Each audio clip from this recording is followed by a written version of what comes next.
Hello दोस्तों, how are you. क्या हाल चाल है आप सभी के। लाजवाब फर्स्ट क्लास होने चाहिए। अगले पड़ाव पर एफएम के हम आ गए हैं, रिस्क एंड रिटर्न। ठीक है, मॉड्यूल 1 का हमारा थर्ड चैप्टर, थर्ड पार्ट जो भी आप इसे कहें। पहले वाले पार्ट में हमने टाइम वैल्यू ऑफ मनी और इंट्रोडक्शन वो कंप्लीट कर लिया है। इंट्रोडक्शन थ्योरी था। थ्योरी में कई सारे कंटेंट समय रहते जैसे जैसे सिलेबस पूरा होगा आपको क्लियर होंगे। And time value of money हमने प्रॉपर डिस्काउंटिंग कंपाउंडिंग वाला प्रोविजन कंप्लीट करा। ओके, आज के इस पार्ट में हम रिस्क एंड रिटर्न इन दो वर्ड्स के बारे में डिस्कशन करेंगे। इनके न्यूमेरिकल्स देखेंगे, फॉर्मूलाज देखेंगे। और हाँ, मैं एक चीज इसमें और बता दूं, रिस्क एंड रिटर्न ये जो टॉपिक है, जो चैप्टर है आपका, आपके सीएम में इंटर लेवल पे बहुत ही कम मात्रा में दिया गया है। ठीक है, लेकिन इसे 1% के लिए भी हम मिस नहीं कर सकते, इसे छोड़ा नहीं जा सकता। रीजन इसके पीछे ये है कि जब आप अभी कुछ ही समय बाद जब सीएम में फाइनल में पहुंच जाएंगे तो एसएफएम में यहां पर आपको सिक्योरिटी एनालिसिस और पोर्टफोलियो मैनेजमेंट, ये दो चीजें बहुत वास्ट में पढ़नी पड़ेंगी। और वो दोनों कंटेंट जो आपके हैं वो इन्हीं पर बेस्ड होंगे। तो एक तरह से फाइनल के लिए आप तैयारी अभी से शुरू कर रहे हो, समझ गए, फाइनल में पहुंच ही गए हैं ना। तो ये चीज हमें इसलिए बिल्कुल भी मिस नहीं करनी है।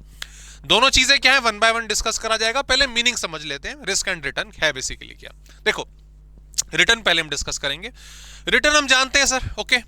हम कहीं पर भी कोई भी पैसा इन्वेस्ट करते हैं, कहीं पर भी अपना पैसा लगाते हैं, चाहे वो हमारी कमोडिटी हो गोल्ड सिल्वर की तरह, चाहे वो हमारे बैंक के एफडीज हो, अदर डिपॉजिट्स हो, पीपीएफ हो, इसके अलावा हमारा स्टॉक मार्केट हो या रियल एस्टेट हो, ओके। जहां कहीं पर भी हमने पैसा लगाया है वहां से बदले में हम वैल्यू बढ़कर हमें मिले या रेगुलर बेसिस पर कुछ अमाउंट मिलता रहे, इसकी आशा करते हैं। और ये चीज क्या होती है, इसी को सर हम रिटर्न का नाम देते हैं। ओके, जैसे फॉर एग्जांपल अगर हम देखें, भाई बैंक कह रहा है कि बैंक में एफडी करा दीजिए और हम आपको 7% के हिसाब से इंटरेस्ट देंगे साल का या क्वार्टरली बेसिस पर, मंथ, आपका हाफ ईयरली बेसिस पर, वट। तो ये जो 7% का रिटर्न आपको मिलेगा, आपके खाते में मिलेगा, ये क्या है, ये आपका रिटर्न ही है। जो इंटरेस्ट आपको मिलेगा ये क्या है, रिटर्न है। ऐसे ही जब आप किसी पर्टिकुलर, मान लीजिए आपने कोई प्रॉपर्टी का टुकड़ा खरीदा, कहीं रियल एस्टेट में आपने इन्वेस्ट करा, आपने मान लीजिए 50 लाख रुपए की जमीन खरीदी थी, तो वो 1 साल बाद बढ़कर मान लीजिए 55 लाख की हो गई। ठीक है, तो आप क्या कहोगे जी, 5 लाख का मुझे रिटर्न मिला, वापस जो वैल्यू है उसकी बढ़ी है। 4 साल बाद वो 70 लाख की हो गई, तो सीधी सी बात 20 लाख मुझे ओवरऑल रिटर्न मिला, यही कहेंगे। सिमिलरली स्टॉक्स में होता है, आपने भाई टाटा मोटर का शेयर खरीद लिया, आप उसे होल्ड करके चल रहे हो, 6 महीने बीत चुके हैं, वो अपनी वैल्यू से मान लो 1000 रुपए का था, 1200 हो गया है, तो 200 रुपए आपको रिटर्न मिला। ओके, तो जो भी कुछ अमाउंट आप इन्वेस्ट कर रहे हैं उसके बदले में जो भी आपको गेन हो रहा है, that is called return. Okay, return को एनालाइज करने के दो तरीके हो सकते हैं। एक, जो हमें ऑलरेडी मिल चुका है। भाई मान लीजिए आज से 1 साल पहले आपने किसी कंपनी के शेयर्स खरीदे थे, वो चलो टाटा मोटर्स मान लेते हैं कि आज से 1 साल पहले आपने 1000 रुपए का शेयर टाटा मोटर्स का खरीदा था। आज टुडे वो 1200 रुपए का हो चुका है, तो 200 रुपए क्या है, आपका रिटर्न है। इसको परसेंटेज में निकाल लोगे 20%, तो 20% क्या है, आपका रिटर्न है। That is past return, that is realized return. जो आपको मिला आपने उसको इवेल्युएट करा। दूसरा पहलू रिटर्न को समझने का हो सकता है भविष्य, फ्यूचर, कि ठीक है ये 1000 का खरीदा था, 1000 से आज 1200 हो गया, ठीक है, अब 1 साल में और कितना बढ़ने के आसार हैं। भाई अदर कंपटीशन क्या है टाटा मोटर्स के, उनका प्रोडक्ट में कितनी जान है, लोगों की कोई कंप्लेंट तो नहीं आ रही है कंपनी की तरफ से, बहुत सारी चीजें, ट्रेंड क्या कहता है ना। इन सब चीजों के आधार पे आप जजमेंट करते हो कि यार हो सकता है कि ये 1 साल के अंदर 1500 रुपए तक पहुंच जाए, मतलब 300 रुपए का और रिटर्न दे। ओके, तो ये क्या है, आपका एक्सपेक्टेड रिटर्न, इसे हम क्या कहते हैं, एक्सपेक्टेड रिटर्न। तो दोनों चीजों के बारे में हम बात करेंगे। रिटर्न, मैं दोबारा से बोल दूं, अगर आपने कहीं पर भी कोई वैल्यू इन्वेस्ट करी है, उसके बदले में जो भी आपको गेन होगा ओवर द पीरियड, उसे कहा जाता है रिटर्न। ठीक है, ये दो तरीके का हो सकता है, रियलाइज्ड जो पास्ट में हुआ, या फिर एक्सपेक्टेड, और दोनों को हम इवेलुएट करना सीखेंगे। ठीक है, छोटी सी डिस्कशन रिस्क की भी कर लेते हैं और उसके बाद फिर टॉपिक को आगे बढ़ाएंगे। अब रिस्क क्या है, बेसिकली मैंने आपको आज बोला आपके पास पैसे पड़े थे, ठीक है भाई, मेरे पास 1 लाख रुपए हैं, आपके पास मतलब 1 लाख रुपए हैं। 1 लाख रुपए आप लेके ऐसे अपना मार्केट जा रहे थे। मार्केट होते होते कि भाई निकल जाएंगे, कुछ खरीदने को मिला तो, या छोड़ो, मार्केट से पार करके हमारा बैंक है और बैंक में अपना हम पैसे जो है इन्वेस्ट कर देंगे। क्यों जा रहे थे बैंक में इन्वेस्ट करने? अरे बैंक वालों ने बोला सर 7% का ब्याज दे रहे हैं वो, ठीक है। तो वो 1 लाख रुपए लेके आप जा रहे हो, ऐसे बैंक तक पहुंच रहे हो धीरे धीरे, रास्ते में मैं आपको मिल गया। मैंने बोला भाई ये 1 लाख रुपए हाथ में से लेके कहाँ जा रहे हो? आपने कहा सर वो बैंक वालों ने बोला है भाई घर पे रखे रहेंगे, 1 लाख के 1 लाख ही रहेंगे, टाइम वैल्यू ऑफ मनी है, इससे पहले ही पढ़ा हमने। तो बैंक में जमा करा देते हैं, वो एफडी में इंटरेस्ट दे रहे हैं अच्छा 7% के हिसाब से, तो साल का 7-7 हज़ार रुपये आपको मिल जाएगा। मैंने बोला अरे यार कैसी बात कर रहे हो तुम, कहाँ एफडी के चक्कर में पड़ रहे हो, कहाँ बैंक को पैसा दे रहे हो? इसे आप जो है कंपनी के शेयर्स में लगा दो, आप इसे रिलायंस के शेयर में लगा दो, या इसे अभी जो हम बात कर रहे थे टाटा मोटर्स के शेयर में लगा दो, अदानी के शेयर में लगा दो। अदानी का नाम सुन, मतलब मर्जी है भैया, ठीक है, क्लियर। अलग अलग इन शेयर्स में लगा दो। तुम वहां 7% की बात कर रहे हो, वहां तुम्हें 20% 25% भी रिटर्न मिल सकता है। तो हाथ में पैसे आपके 7% के लिए जा रहे थे, जहां आपने 20% सुना, 25% सुना, आपके कान खड़े हो गए भाई ये तो कुछ मजेदार बात कर रहे हैं सर। सर 20% रिटर्न मिलेगा? हाँ जी सर मिलेगा। पक्का मिलेगा? अब पक्के पे गड़बड़ हो जाती है ना, पक्के पे गड़बड़ हो जाती है। मैंने कहा यार देखो, पास्ट तो यही कहता है कि 20 ना सही 15 तो मिलेगा ही मिलेगा, 15 ना सही 12 तो मिलेगा ही मिलेगा, ठीक। अब मेरी जुबान लड़खड़ा रही है क्योंकि आपने बोला पक्का, तो पक्के में जुबान लड़खड़ाती है कि 20 ना सही 15, 15 ना सही 12, इतना तो मिलेगा। और इसीलिए हम मार्केट में जब एक्सपेक्टेड, मतलब हमारा रिटर्न जो है थोड़ा हायर समझते हैं, कहां 7 और कहां 12, 15, 20, और इसीलिए हम मार्केट में पैसा लगाते हैं।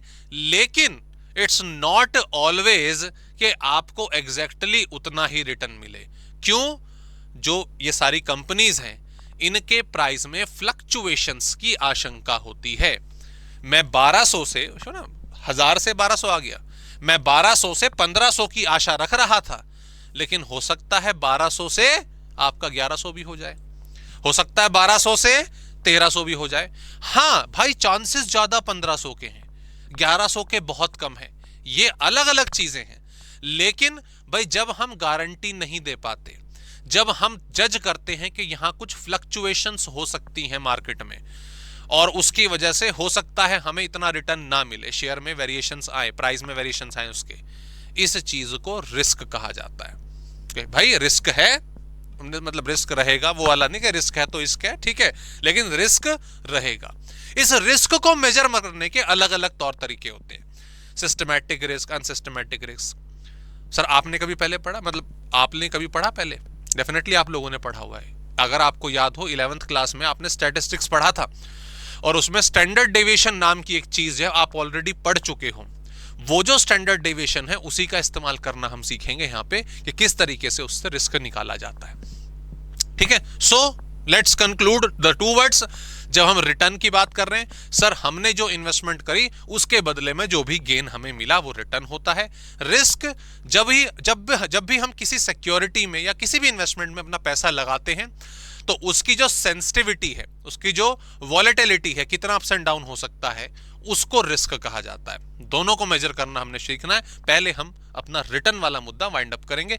तो यहां पे जैसे कि दोस्तों रिटर्न की अगर हम बात करें, तो रिटर्न बेसिकली अगर हम देखें, ये क्या है कि भाई एक तो रिटर्न के चक्कर में ही, रिटर्न को सोचकर ही हम पैसा अपना जो है इन्वेस्ट करते हैं, ठीक है।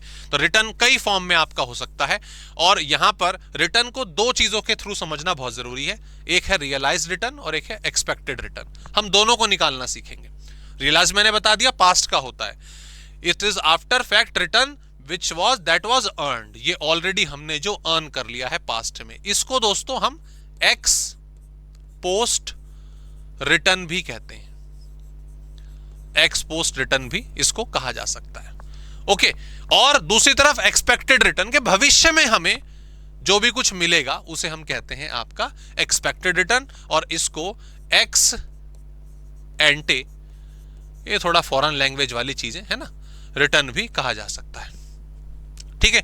एंड यस ऑब्वियसली जो भी रिटर्न हमें बेसिकली मिलता है उसे हम यील्ड के नाम से भी बोल सकते हैं कि रिटर्न है, यील्ड है, ये बेसिकली हमारी सारी की सारी टर्म्स होती हैं। और इसके लिए रिटर्न को कैलकुलेट करने के लिए बहुत सारी फाइनेंशियल टर्म्स भी हम इस्तेमाल करते हैं, वो आगे आने वाले चैप्टर्स में फाइनेंशियल रेशियोज में आप पढ़ेंगे। बट इन शॉर्ट अगर मैं बात करूं कि भाई एक पर्टिकुलर गेन अपने मनी का जो भी कुछ इसे मिलता है उसे हम अपना रिटर्न कहेंगे। ठीक है जी, चलिए आगे बढ़ते हैं। ये रिस्क वाला जो टॉपिक है इसको भी हम यहाँ पे अवॉइड कर रहे हैं, रिस्क में वापस आएंगे, पहले मैं रिटर्न को पूरा का पूरा करा दूं।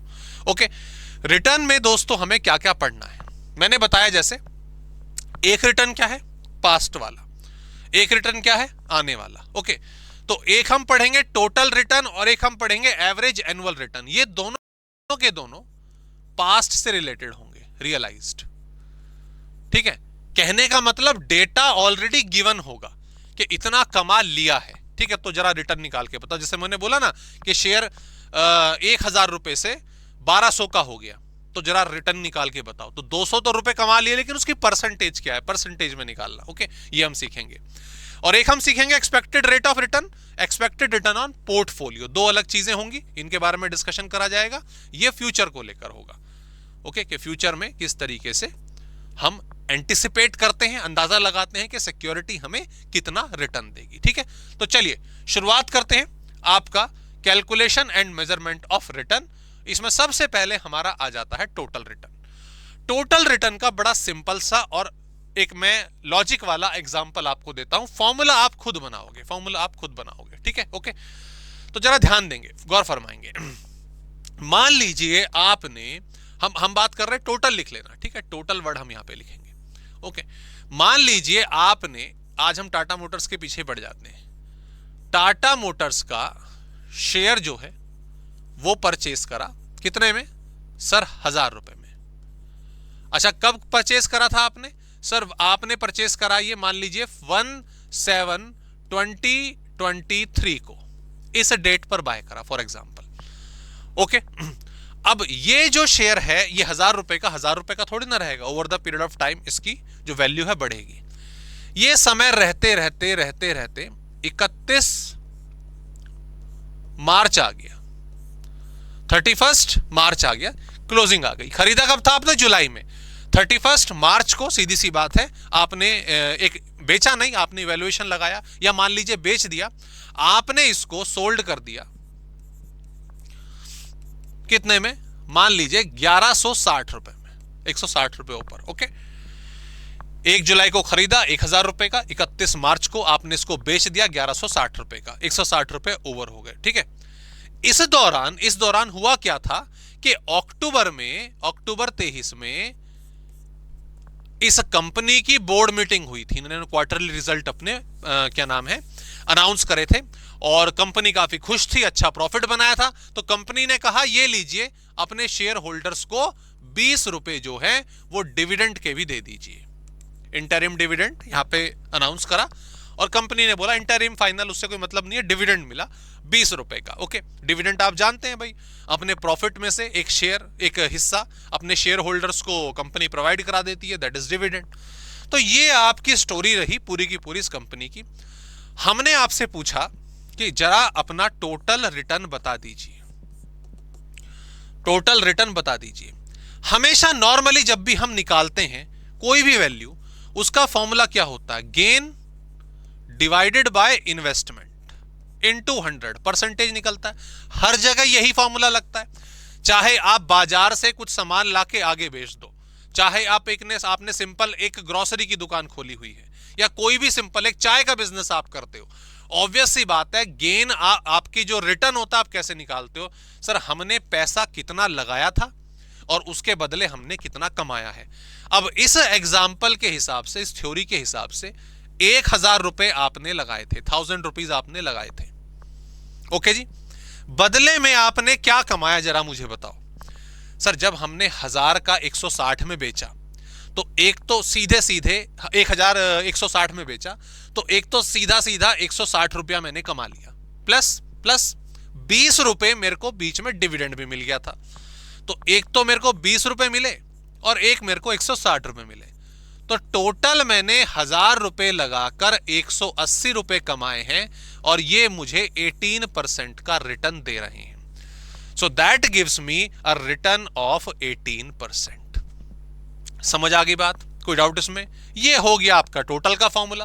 तो टोटल का फॉर्मूला क्या बना, जरा समझ जाइए, ध्यान दीजिए फटाफट से। टोटल का फॉर्मूला क्या बना? Total return is equals to आपका डिविडेंड जो 20 रुपए मिला था plus capital gain. Capital gain, ठीक है, कैपिटल गेन टैक्स पढ़ चुके हो, शेयर कितने का खरीदा उससे ज्यादा का बेचा, that is capital gain, divided by initial investment और ऑब्वियसली इनटू 100 आ जाएगा, ठीक है, परसेंटेज के लिए। समझ आ गया? क्लियर? अगली चीज सर, ये तो ठीक है, ये तो हमें आसानी से समझ आया यहां पे कि शेयर हमने खरीदा था, हमें डिविडेंड मिला, कैपिटल गेन मिला। लेकिन मान लीजिए किसी बॉन्ड में या मान लीजिए किसी डिबेंचर में या आप कह लीजिए बैंक की एफडी में हमें रिटर्न निकालना हो, तो फिर तो ये फॉर्मूला नहीं लगेगा ना, फिर तो डिविडेंड कैपिटल गेन कैसे लगेगा? तो बात आपकी ठीक है।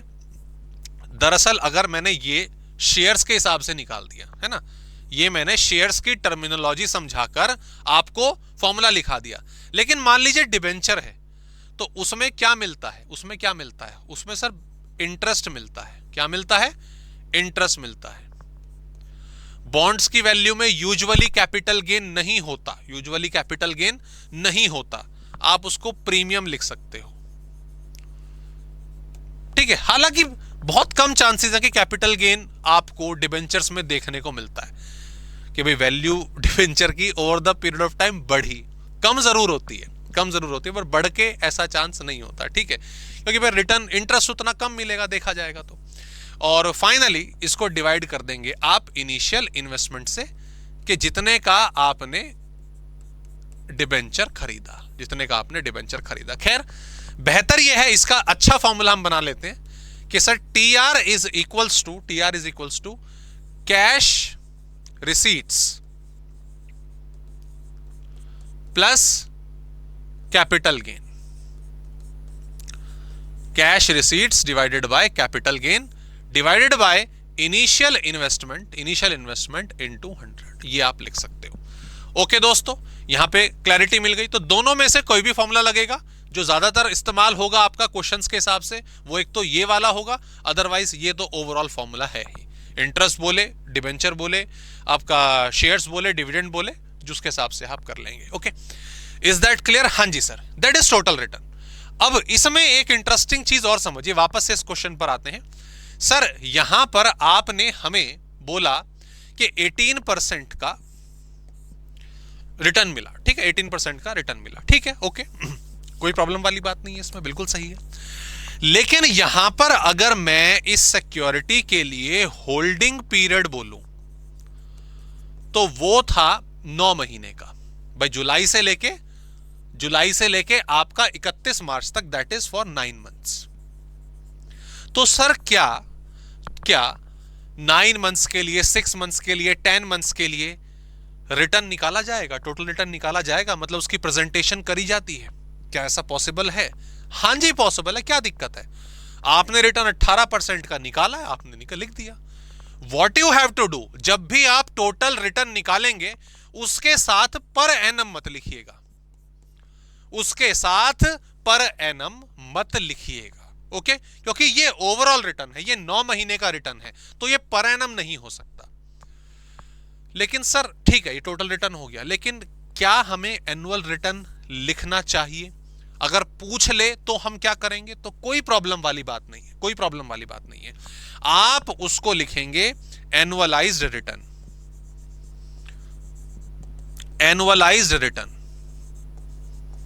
या यील्ड, एनुअलाइज्ड यील्ड। और कुछ नहीं करना, आपने ये 18% निकाल दिया ना, 18% निकाला है ना, 18/100 लिखना है, खाली 18 लिख लो, 18% लिख लो ऐसे, इनटू आप इसको 12/9 कर देंगे। इस वाले केस के हिसाब से कितना कर देंगे? 12/9 कर देंगे। 9 मंथ्स का था, उसको नीचे ले गए, ऑब्वियसली ऊपर आपका 12 आ गया, बराबर।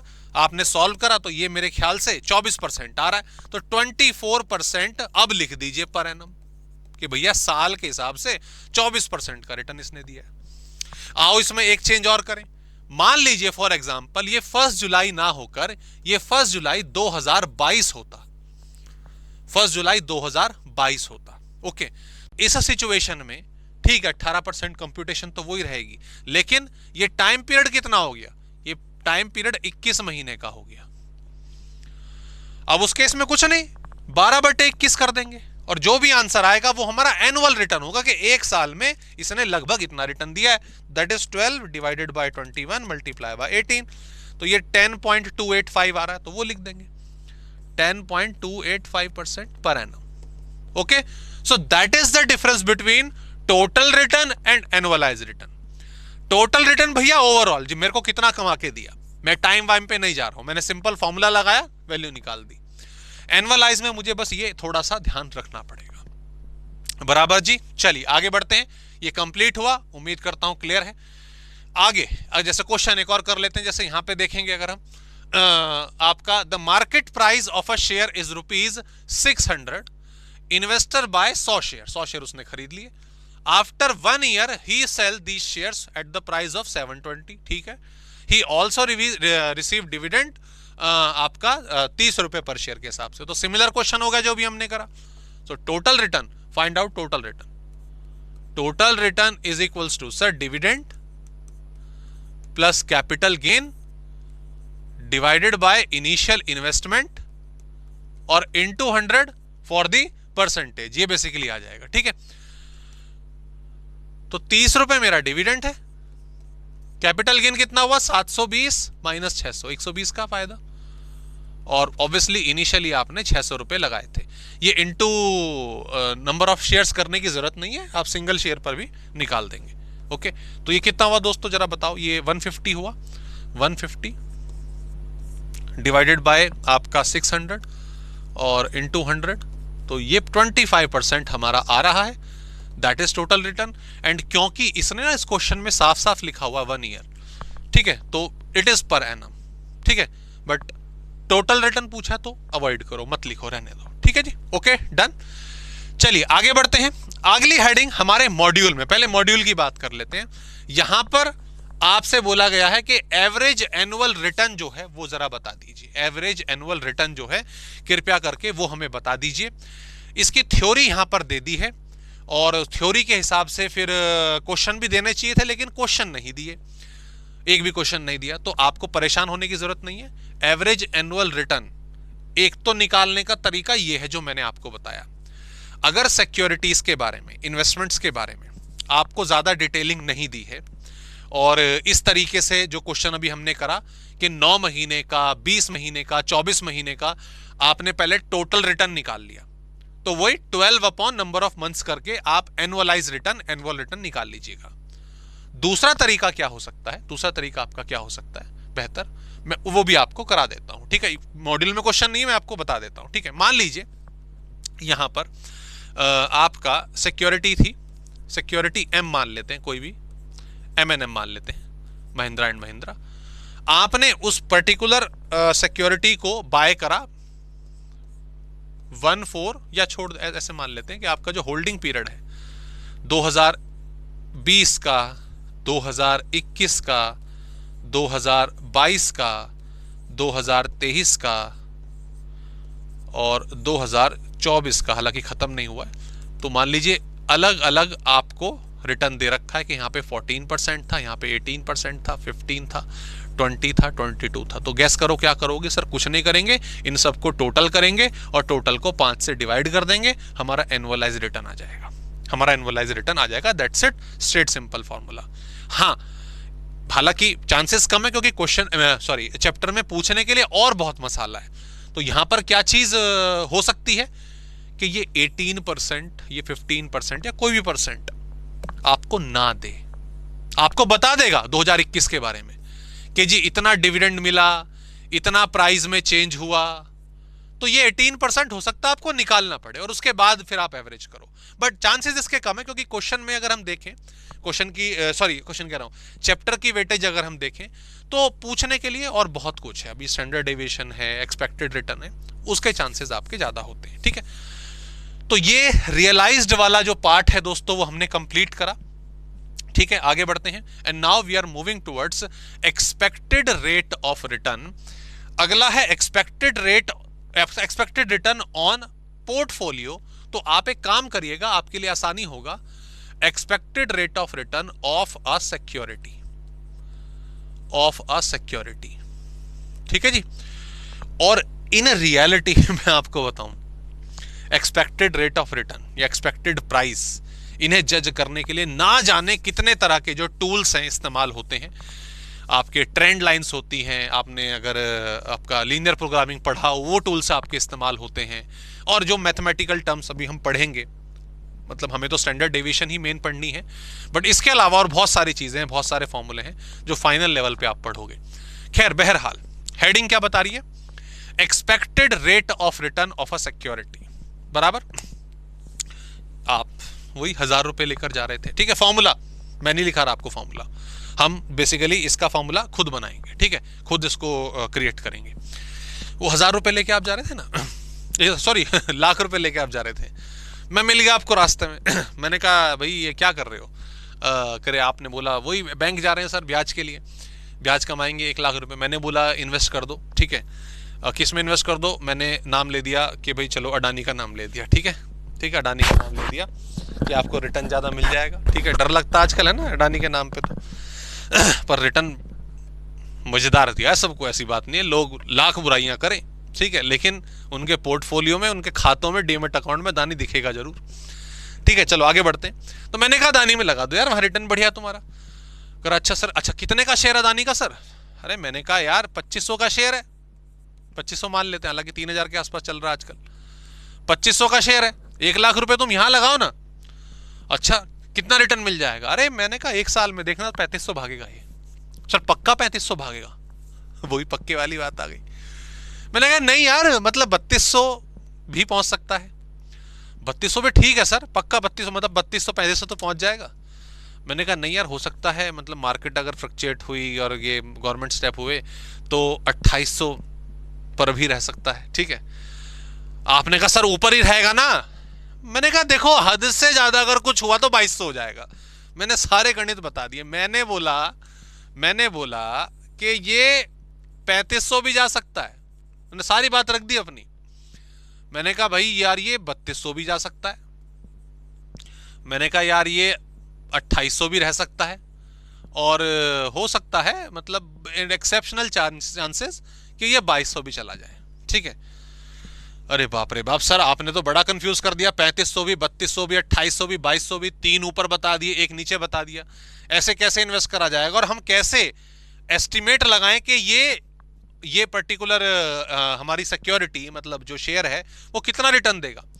तो मैंने कहा देखो, देयर आर हाई चांसेस कि ये जो हमारा शेयर है ना, ये 3500 पहुंचेगा, और इसके हाई चांसेस हैं कि ये 40% चांसेस हैं कि ये 3500 पहुंचेगा। चलो सर 40%, चलो यहां तो आपने खुश करा कि भाई ठीक है, चलो 40% का रिटर्न हमें मिलेगा, मतलब 40% के चांसेस हैं कि 3500 तक पहुंचेगा। अच्छा, और फिर मुझे ये बताइए इसके क्या चांस है? मैंने बोला यार 20% चांस है इसके, 20% चांस है, ठीक है। अच्छा 2800-2200 की क्या कहानी है? यार 2800 के चांस हैं 15%, और इसके चांस हैं हमारे, यस ऑब्वियसली, क्या नाम आपका, बाकी जो रह गया 25%। तो यार देखो मेरे हिसाब से मेरा एस्टिमेशन ये कहता है कि भाई इतना पहुंच सकता है, इतने चांसेस हैं, इतना पहुंच सकता है, इतने चांसेस हैं, ओके। तो ये क्या है? हमारी एस्टिमेशन। और ये क्या है? एक्सपेक्टेड प्राइस, ठीक है। मुझे क्या निकालना है? मुझे एक्सपेक्टेड रिटर्न निकालना है। तो ध्यान दो, एक कॉलम बनाओ, एक्सपेक्टेड रिटर्न, ठीक है। वो कैसे निकला? ए केस में कि सर अगर 2500 रुपए लगाकर ये 3500 पहुंच गया, तो आप इसको सॉल्व करेंगे। It is 1000 divided by 2500 into 100, sir 40% का रिटर्न, 40% का रिटर्न, ठीक है। ये 40 डिफरेंट है, कभी कंफ्यूज करो, ठीक है। बी केस में सर 2500 रुपए लगा के 3200 रुपए का, ठीक है, 700 रुपए का रिटर्न, 700 रुपए का रिटर्न इनटू 100, ये 28% चांसेस है। 2500 रुपए लगाकर 2800 रुपए का रिटर्न, 300 रुपए, 2800 रुपए पहुंचा, 300 रुपए का रिटर्न, तो ये कितना हो गया सर? ये हमारा हुआ 12% बनाया। लेकिन गिरने के भी कुछ चांसेस है कि हाँ जी सर ये थोड़ा माइनस में भी जा सकता है, तो -300 इंटू 2500 इंटू 100 -12%, ठीक है। और 40% आप ऐसे लिख लो, या फिर हम इनको और करके 0.4, 0.28, 0.12 या फिर -0.12 लिख सकते हैं। वो आपको, आप जानते हैं किस तरीके से इसको लिखा जाता है, ठीक है। ओके जी, ये क्लियर हो गई। तो ये 40% मिल सकता है, 28% मिल सकता है, 12% मिल सकता है। But what is accurate, what is your accurate percentage, जरा ये बता दीजिए। इन दैट केस दोस्तों, ये जो परसेंटेज ऑफ चांस है, ये परसेंटेज ऑफ चांस है, या इसको बोल दीजिए प्रोबेबिलिटी, कि 40% रिटर्न मिलने के 40% ही चांसेस थे, 28% मिलने के 20% चांसेस थे, 12% कमाने के 15% चांसेस थे, और माइनस में चला जाएगा इसके 25% चांसेस थे।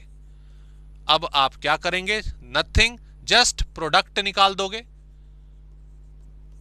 भाई। 40% 40, तो 16% का रिटर्न आ गया। इनको मल्टीप्लाई करा, 0.28 मल्टीप्लाई बाय 0.2, सर 0.056। इनको मल्टीप्लाई करा, सिंपल मल्टीप्लीकेशन करनी है, 0.018, एंड फाइनली ये माइनस में था, 0.12 मल्टीप्लाई बाय 0.25, 0.03 बट माइनस में। एंड फाइनली दोस्तों, जब आप इन सारी की सारी मल्टीप्लिकेशन का एड ऑन करेंगे, that is our expected rate of the Adani, ठीक है, सिक्योरिटी, ठीक है, जो हम लेके चल रहे हैं। तो जस्ट इन सबको ऐड कर देंगे, 0.056 प्लस 0.018, और इसमें से माइनस कर देना है 0.03। तो फिर भी दोस्तों हमें 0.204 और 20.4% रिटर्न मिलने की संभावना है। क्लियर? दोबारा से देखते हैं एक बारी पूरी की पूरी स्टोरी। हमने बोला कि शेयर का प्राइस कहां कहां जाने की संभावना है। हमने बोला ये यहां से यहां तक पहुंच सकता है, यहां से यहां तक पहुंच सकता है, अलग अलग परसेंटेज इसकी यहां पर हमें बता दी गई, या रेट हमारा यहां तक पहुंच सकता है। अच्छा, क्या पक्का 2500 से 3500 पहुंचेगा? नहीं, 40% चांसेस हैं जी।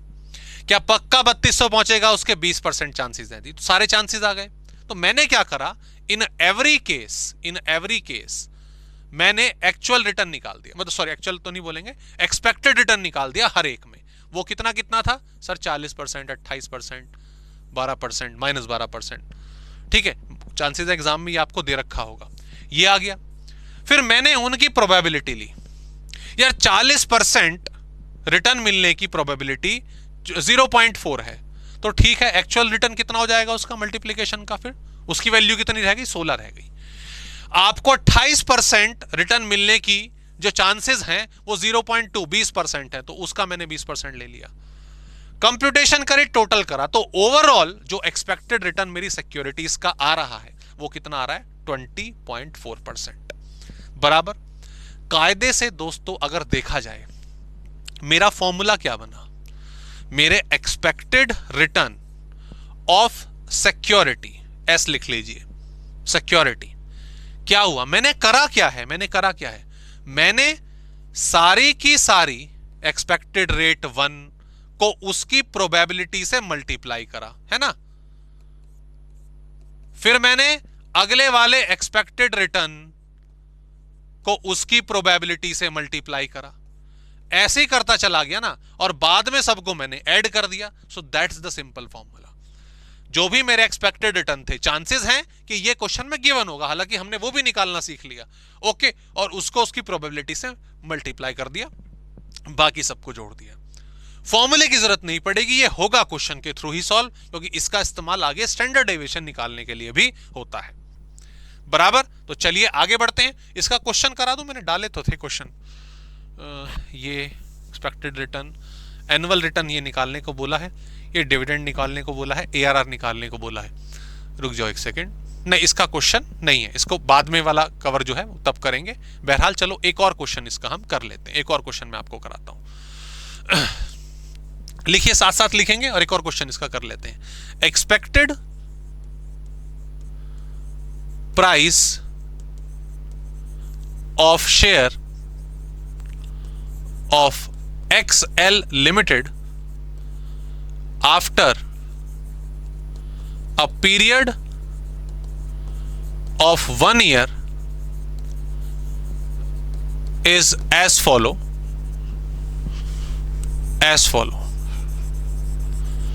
ब्रैकेट में करंट प्राइस आपको दिया हुआ है 40 रुपए।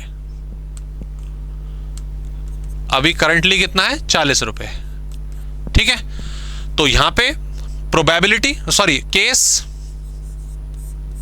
1, 2, 3, 4 और 5, प्राइस 40 का 60, 40 का 54, 54, 40 से आपका 46, 40 का 42 और कम होने के लिए 32। ये एक्सपेक्टेड प्राइस दे दिए। प्रोबेबिलिटी बता दी, क्या क्या चांसेस हैं।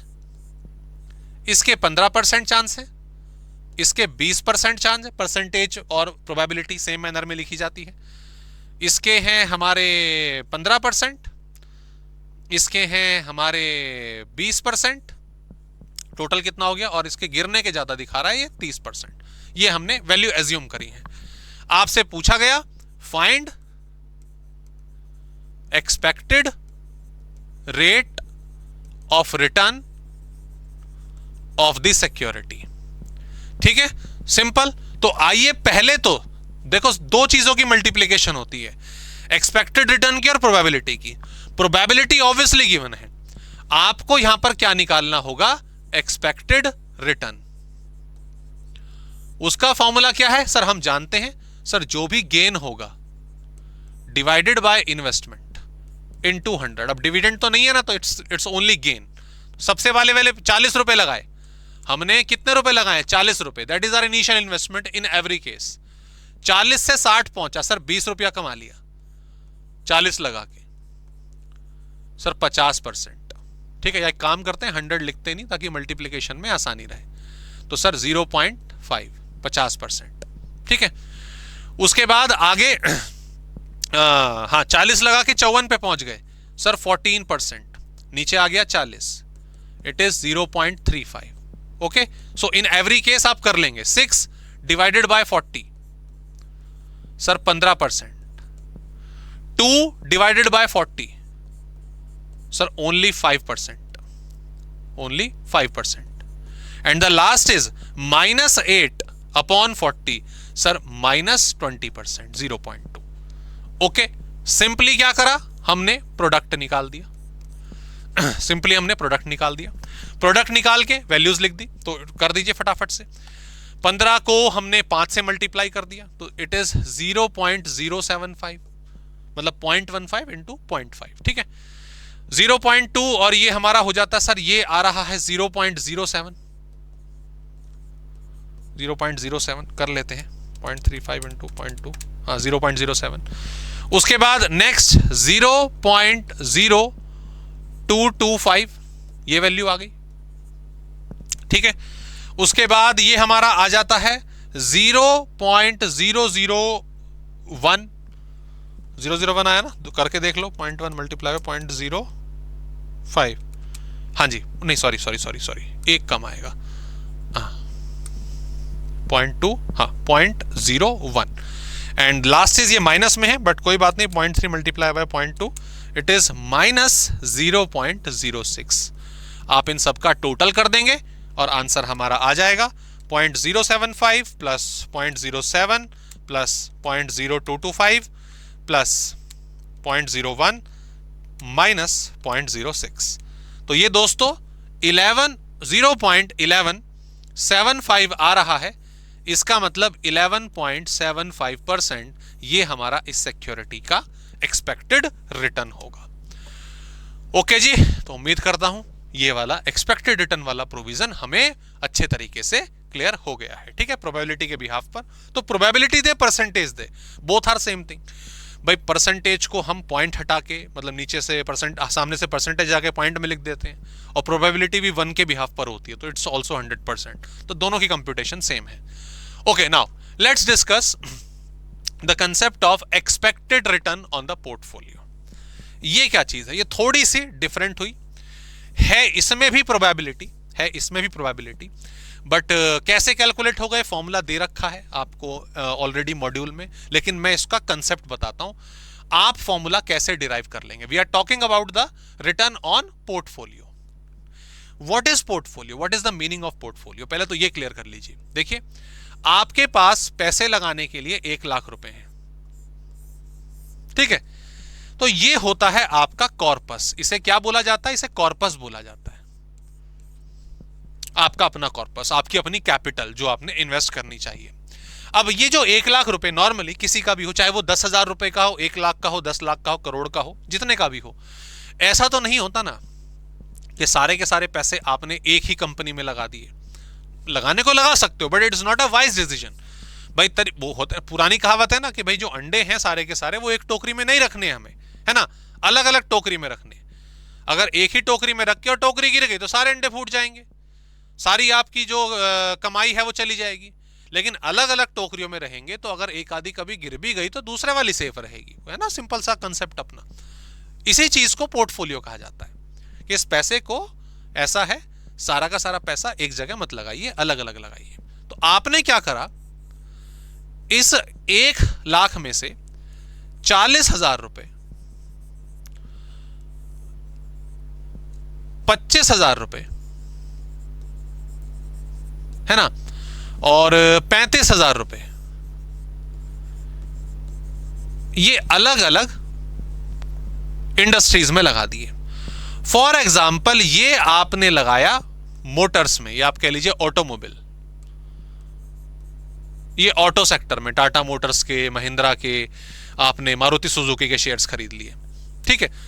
ये आपने एफएमसीजी सेक्टर में लगा दिया, ब्रिटानिया हो गया, मारिको हो गया, अदानी विलमार हो गया, एफएमसीजी सेक्टर में लगा दिए, ठीक है। और ये 35,000 रुपए आपने मान लीजिए टेलीकॉम में लगा दिए, जैसे रिलायंस हो गया, ठीक है, रिलायंस हो गया फॉर एग्जांपल, वोडाफोन आइडिया हो गया। इसे पोर्टफोलियो कहा जाता है, ठीक है, इसे पोर्टफोलियो कहा जाता है।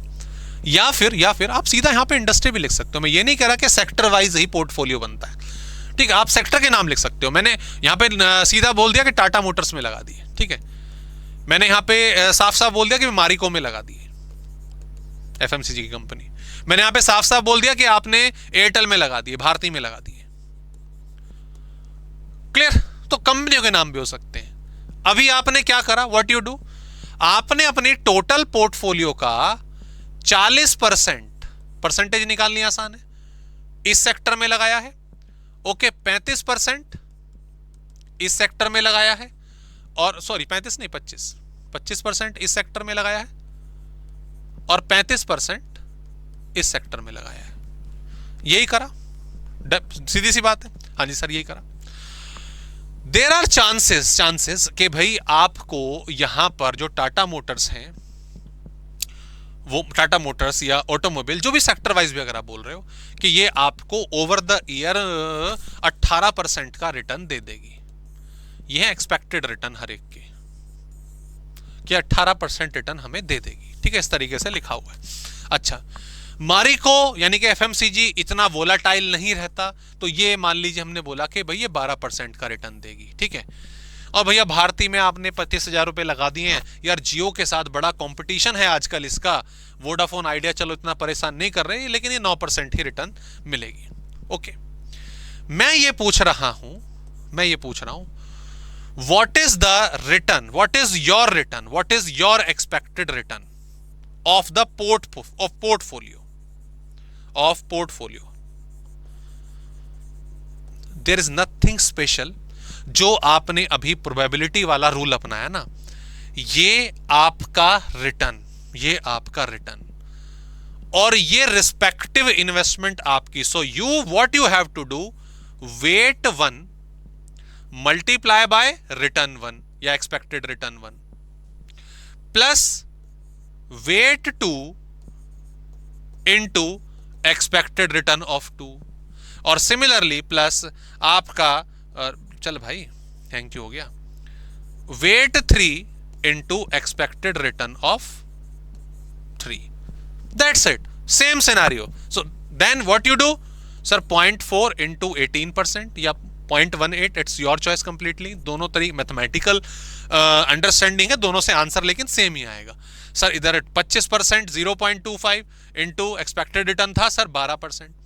इधर अपना सर 0.35 वेट है हमारा, वेटेज है सर 9%. जोड़ दो सबको, ये कितना हुआ आपका 18 का 40%, तो 18 इंटू 4 अगर हम देखें 7.2% सर, ये रिटर्न मेरी वैल्यू पर इतना आ गया. ठीक है, प्लस अगर मैं देखूं अगले वाला 25 तर 3% आ गया, प्लस और यहां पे 9 का 35% सर 3.15%. इन सबको सर मैंने जोड़ दिया, इट इज 13.35%. तो अलग अलग एरियाज में मैंने अपनी पोर्टफोलियो को इन्वेस्ट करा. तो मेरे लिए क्या चीज इंपॉर्टेंट रही, weightage. What percentage of my total corpus belongs to a particular security या particular sector, that's depend. Okay, कुछ भी हो सकता है, सेक्टर भी लिख सकते हैं और आपका शेयर्स भी लिख सकते हैं, क्वेश्चन में कैसे भी दे सकता है. उनके अपने अपने रिस्पेक्टिव 18% थे कि भाई इतना परसेंट रिटर्न था, तो आपने सिंपली वेट वाला फॉर्मूला लगा के अपना मिलता जुलता ही है एक्सपेक्टेड रिटर्न ऑफ सिक्योरिटी से. ओके जी, डन. तो ये दोस्तों हमारा यहां पर कंप्लीट हुआ. रिटर्न में जो हमने कंटेंट है अपना सारा का सारा कवर कर लिया है. ये 2 क्वेश्चन है बड़े प्यारे प्यारे छोटे छोटे से, आप इनको प्लीज करेंगे. अभी डिस्कस कर लेते हैं, चलो लगे हाथ. Mister bond has a purchase 100 shares, 10 रुपए का है, 10 रुपए उसकी फेस वैल्यू है, तो हमें उससे मतलब नहीं है. हमने 78 रुपीज में खरीदा. ओके, कब खरीदा, 2019 बता रहे हैं. The company declared a dividend 40% का, कब आपका 22-23 में. Market price of the share eight 1/4/2022 उनका 104 था और क्लोजिंग की डेट पर 23 में 128 रुपए था. आपको एनुअल रिटर्न पूछा है 22-23 के लिए, तो थोड़ा सा यहां पे इजी है, आपके लिए बहुत इजी है, लेकिन लैंग्वेज पर ध्यान देना. हमसे जो रिटर्न पूछा है सिर्फ 22-23 का पूछा है, only for the 22-23. So annual rate of return for 22-23 sir अपना सिंपल फॉर्मूला ना सर, डिविडेंड अपना प्लस कैपिटल गेन जो चेंज इन प्राइस हुआ है और डिवाइडेड बाय इन्वेस्टमेंट. ठीक है, अब हाँ इसमें एक चीज देख लीजिएगा, डिविडेंड कितना सर, डिविडेंड 40% है. तो याद रखिएगा डिविडेंड हमेशा फेस वैल्यू पे मिलता है, ये अकाउंटेंसी आप मुझसे बेहतर जानते हो. तो 10 का 40% सर 4 रुपए, तो मेरे को यहां पे डिविडेंड मिला है. ओके, कैपिटल गेन कितना हुआ सर, साल के, हमसे कोई एनुअल का पूछा है, साल का पूछा है, तो 104 से 128 हुआ सर, 24 रुपए बनाए. Divided by investment, initial investment, देखो इन्वेस्टमेंट तो उसकी 78 की है, इन्वेस्टमेंट उसकी 78 की है जब उसने खरीदा था. लेकिन जब आपसे खाली स्पेसिफिकली एनुअलाइज रिटर्न पूछ रहा है ना एक पर्टिकुलर ईयर के लिए, तो साल के स्टार्टिंग का प्राइस लेना, साल के स्टार्टिंग का प्राइस लेना, क्योंकि हमसे जो रिटर्न पूछा गया है वो 1/4/22 से पूछा गया है, तो तब 104 का था. तो ये मैंने अब सॉल्व कर लो इसको, 28 डिवाइडेड बाय 104, तो इसको सॉल्व कर दीजिए, 28 डिवाइडेड बाय 104, तो 26% के आसपास ये आ रहा है आपका 0.26. अच्छा परसेंटेज तो ऑलरेडी है ना यहाँ पे, 26.26 92%। ओके, ये एनुअलाइज रिटर्न था। आई होप ये क्लियर हो गया।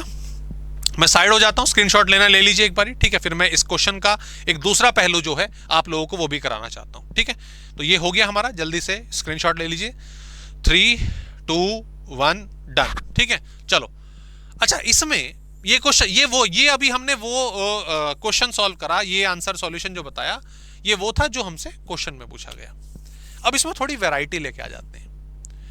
हमने करा अभी तक कि सर इसमें ना टोटल रिटर्न बताना, जरा कितना टोटल रिटर्न बताओ।